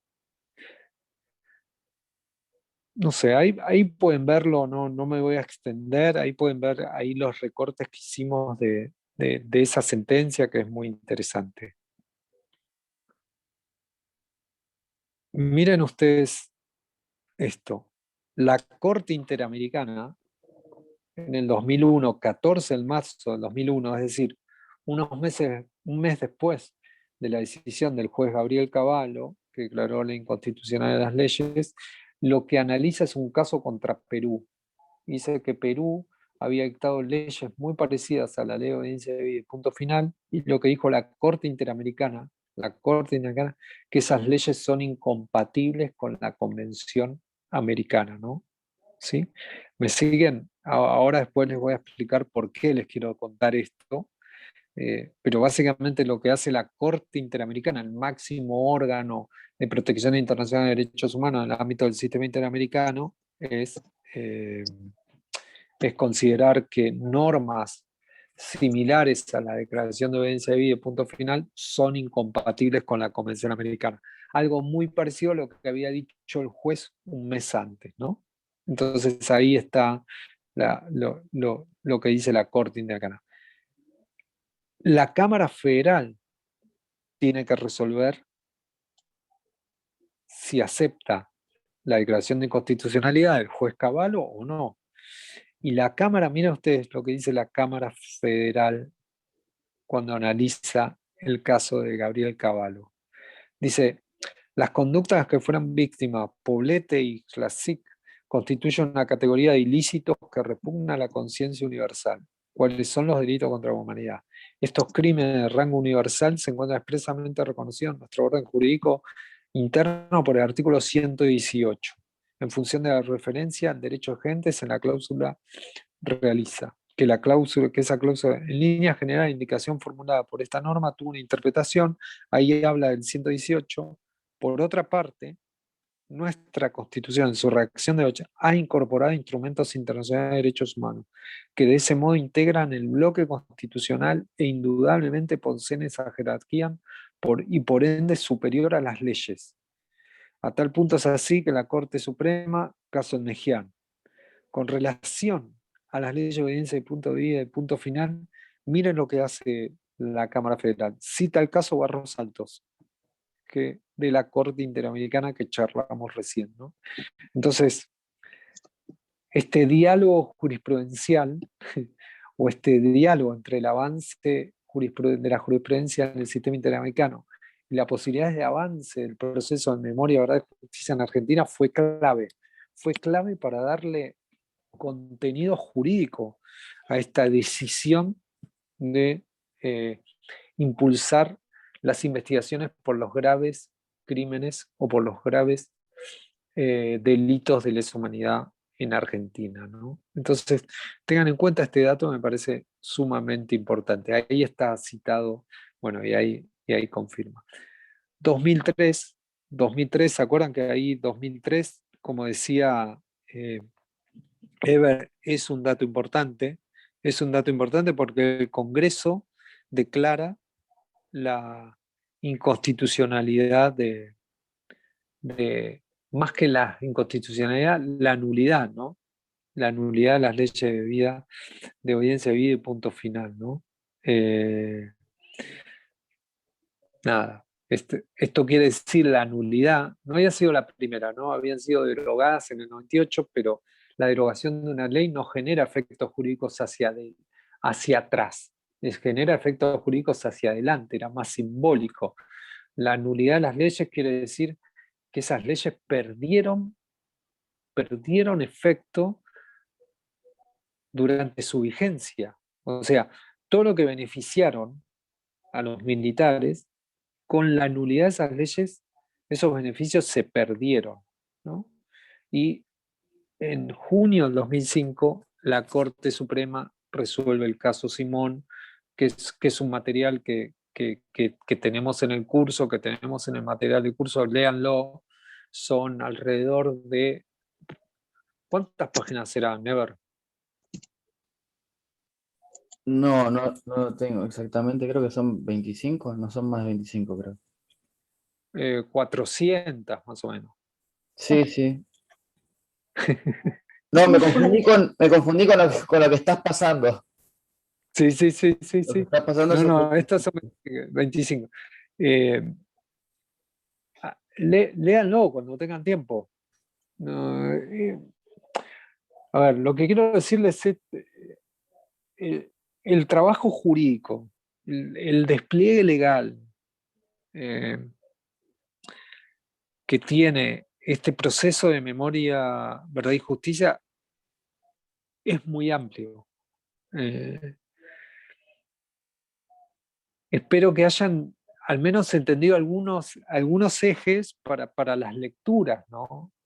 Ese era el dato, porque claro, la Corte Suprema en el 2005, ¿se acuerdan en el 85, 86, cuando ustedes decían, bueno, sí, se declararon crímenes de lesa humanidad? Eso se declaró acá, este 14 de junio de 2005, la Corte Suprema dijo, miren, estos delitos no pueden estar alcanzados por leyes que generan beneficios procesales. Estos delitos hay que investigarlos, hay que sancionarlos.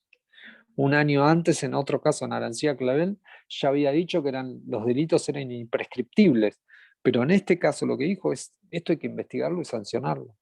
Y también tuvo que desarmar los argumentos que había dado antes la Corte Suprema, porque como vimos, la Corte Suprema había dicho que estas leyes eran constitucionales, ¿no? Entonces la propia Corte ahora tenía que decir que no eran más constitucionales. Y eso lo dice sobre la base del derecho internacional, de los derechos humanos. ¿Se entiende el punto? Bueno, yo hasta acá llegué, pero porque me cansé, porque es un tema que me apasiona y es a la vez súper delicado, ¿no? Pero Sí, nada, como que hay una contradicción. ¿En qué sentido? Como una contradicción. La Corte primero dijo que era constitucional y después dice en el 2005 que es anticonstitucional. Claro. ¿Y sabés por qué por qué decís que es contradicción? Porque si vos lees el fallo, las 400 páginas, ahí vas a entender que no hay contradicción. Lo que hay es una evolución en materia normativa. ¿Se entiende? Hay una evolución en materia jurisprudencial, que por eso estuvimos hace 2 horas tratando de explicarles, ¿no? Digo, yo entiendo, ¿no? Uno puede ver, bueno, la Corte cambió de posición. Sí, claro, por supuesto. Un día dijo A, claro. 20 años después dijo Z, sí, es cierto, pero no es una crítica esa. Sí, sí, entiendo. Los procesos, los reglamentos también, porque en el 94, el 95 ya pasaron a ser con jerarquía constitucional y entonces se pudo aplicar de otra forma. Así es. Son los derechos humanos. Y estos crímenes fueron ya imprescriptibles, ¿no? Sí, estos delitos ya... Argentina había ratificado la Convención para la imprescriptibilidad de los crímenes de lesa humanidad y crímenes de guerra. El derecho de gentes, ahí hay toda otra línea, tiene que ver con la costumbre internacional que en la década del 80 fue dejada de lado, pero el derecho de gentes, que es algo que trabaja el fallo de la Cámara Federal, ya era parte del ordenamiento jurídico interno.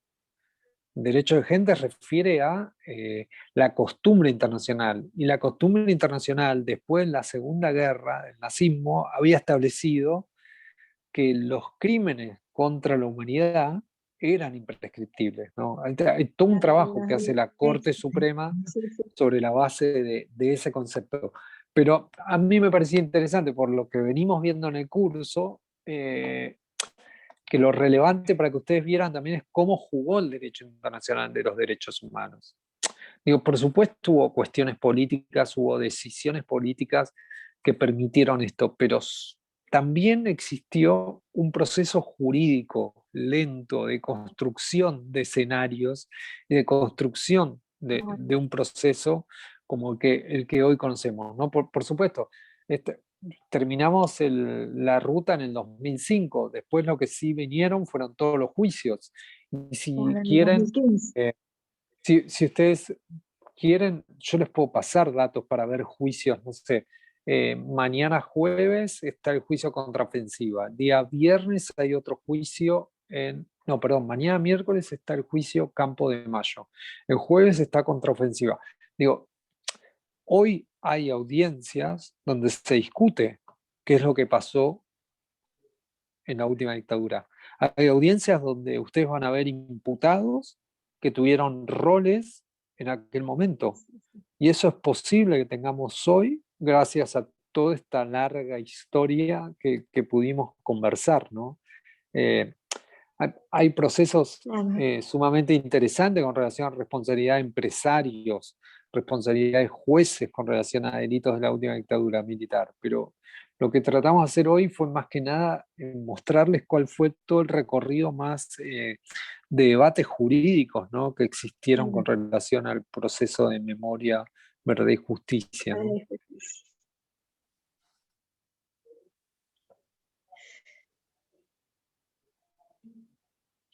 Bueno, pregunten, comentarios, podemos hablar, podemos irnos a cenar, no sé, lo que quieran, no sé, Ever, Maxi, ahí. Medio monólogo fue todo, pero disculpen, pero es como un proceso y por eso les dimos la cronología para que ustedes la tengan, la puedan masticar, no sé. Clarísimo, Diego, clarísimo. Calculo que debes estar agotado igual, ¿no? Sí, sí, pero ustedes también, ¿no? Así que... Día largo. El caso de Julio López se sigue investigando, ¿no? Sí, bueno, Julio López, ¿cuándo fue? ¿2006? ¿2007? Sí. Bueno, nadie sabe qué le pasó a Julio López. Ese caso eso fue un testigo en un juicio de lesa humanidad y no se sabe qué le pasó, ¿no? De hecho, Diego, está todavía bajo desaparición de persona y no desaparición forzosa de persona. La familia está todavía intentando que se cambie el nombre de la investigación. Sí, el tema es cómo se investiga, ¿no? Cómo se está investigando ese hecho. Pero también les podemos compartir, si quieren ver audiencias hoy, están sucediendo. ¿Te acordás, Ever? Hacíamos una visita en general desde la Facultad de Derecho al centro de detención en Infierno, ahí en Avellaneda. De hecho, esta clase estaba subsumida ahí, en esa visita, ¿no? Era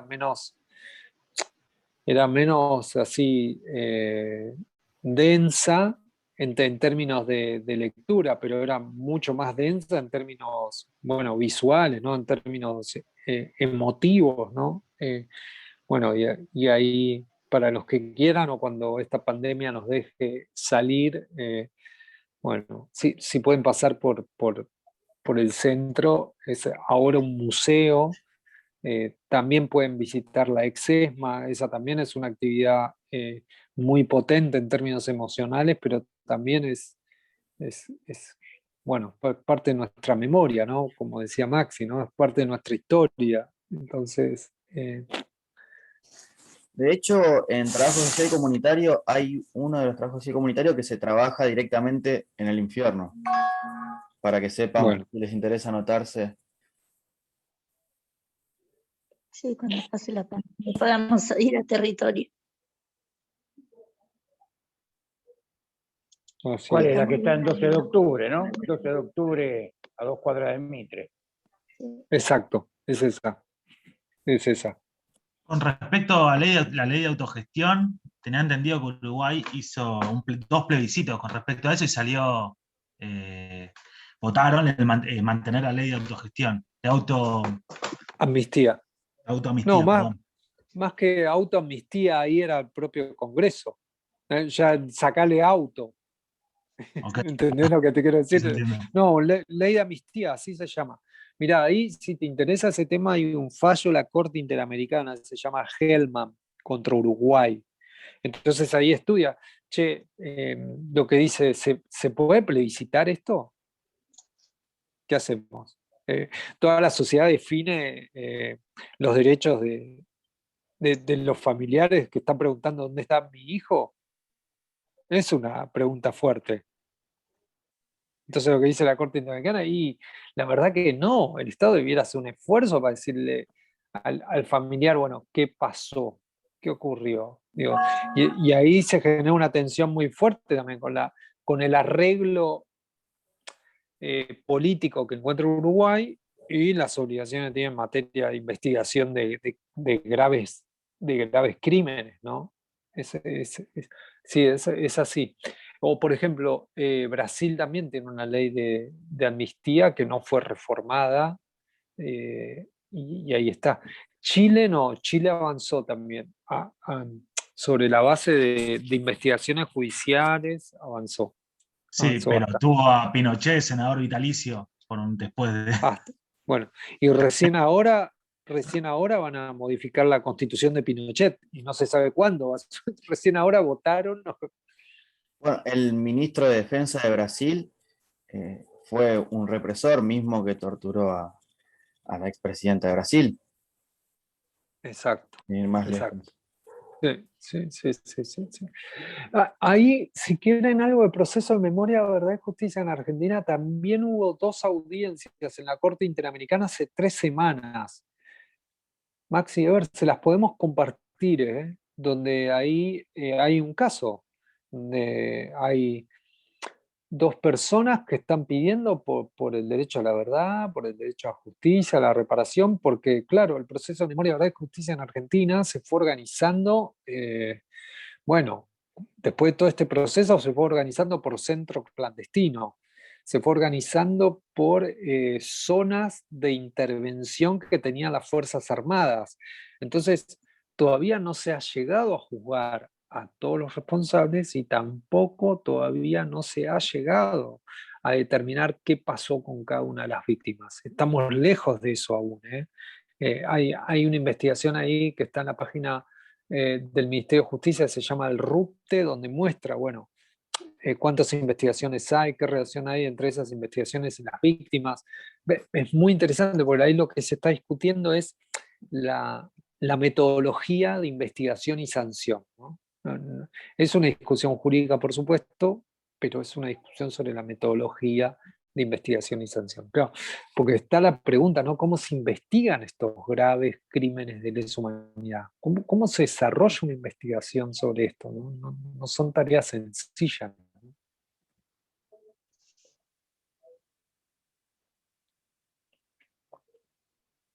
Insisto con lo de López, porque si desaparecieron hace tantos años y él es más reciente y no se pudo averiguar o no se hizo lo suficiente, es mucho más difícil. La causa igual de López tuvo varios problemas con respecto al impulso por parte de la investigación.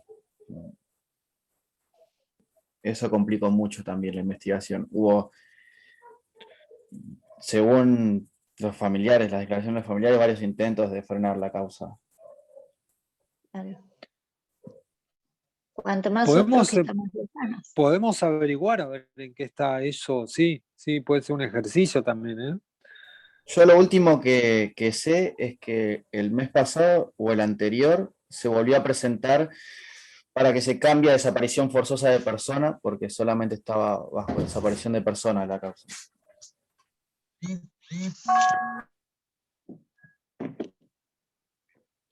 Bueno, ¿alguna otra duda?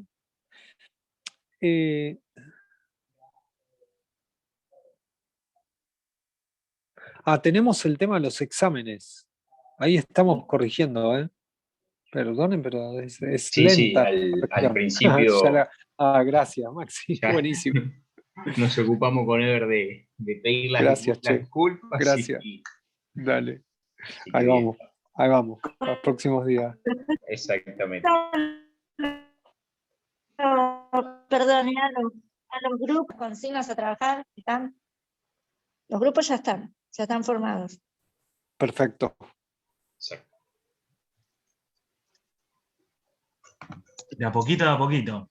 Los grupos tenemos, después ya tenemos las notas y después el parcial, ¿no? ¿Cuándo sería? ¿O cuándo nos suben el parcial?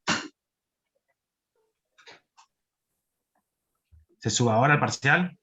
No. Habíamos estado hablando que como va a ser en 2 partes de nuevo, una va a tener que ver con el caso que eligieron ustedes y otras preguntas teóricas que habíamos trabajado.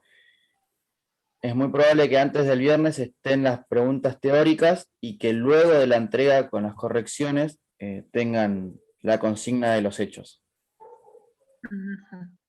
Dale, gracias. Acaban de preguntar, las consignas de trabajo van a ser las mismas de la otra vez. Si te referís a las de entrega, van a ser las mismas. Igual se las vamos a copiar y pegar nosotros en estos días, así que quédense tranquilos. Bueno, muchas gracias. Consulta, Ever, si hay algún problema con los integrantes del grupo, se sabe ya quiénes están, quiénes nos siguen en la materia, sí. Eso se tiene que hablar después. Eso lo puse en el grupo. Aquellos que no se encuentren en ningún grupo, que me hablen por privado. Y si no llegan a encontrar algún integrante del grupo, también avísenme que les paso el mail para que se comuniquen con el mail de esa persona. Lo que pasó es que hubo casos que no habían entregado la segunda parte del trabajo práctico, así que por eso no se encontraban en las listas. Aparte de este trabajo, ¿va a haber un examen final? Queda este trabajo práctico en grupo y les vamos a mandar otro trabajo práctico que va a ser individual, que ese sería el con el que ya cerraríamos las notas. Ok, gracias.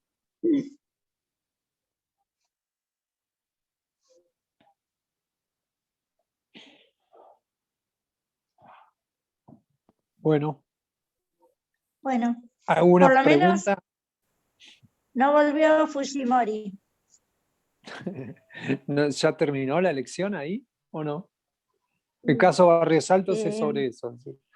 ¿Ya se sabe o no? Sí, por eso, no volvió Fujimori. Bueno. No pude mirar al final de la noticia, pero iba ganando Castillo. Están ahí está, yo soy de Perú. Están peleando voto a voto, así que vamos a esperar. El voto Perdía por 40.000 votos como en la otra elección. Claro, tenemos 1 millón de personas en el extranjero a nivel de afuera, entonces votamos el domingo. Así que esperemos a ver qué pasa. Entonces ¿vos vas a votar el domingo? No, yo voté el domingo acá en Córdoba. Y va a llegar... Y va a llegar la información. Están contando los votos del extranjero, claro, que vienen de España, Estados Unidos, Argentina. No, están contando, todavía no termina, así que estamos esperando a ver qué va a pasar. Cualquiera puede ganar porque es mínima la diferencia. Bueno. Que no gane Fujimori. Esperemos, la democracia hablará. Bueno.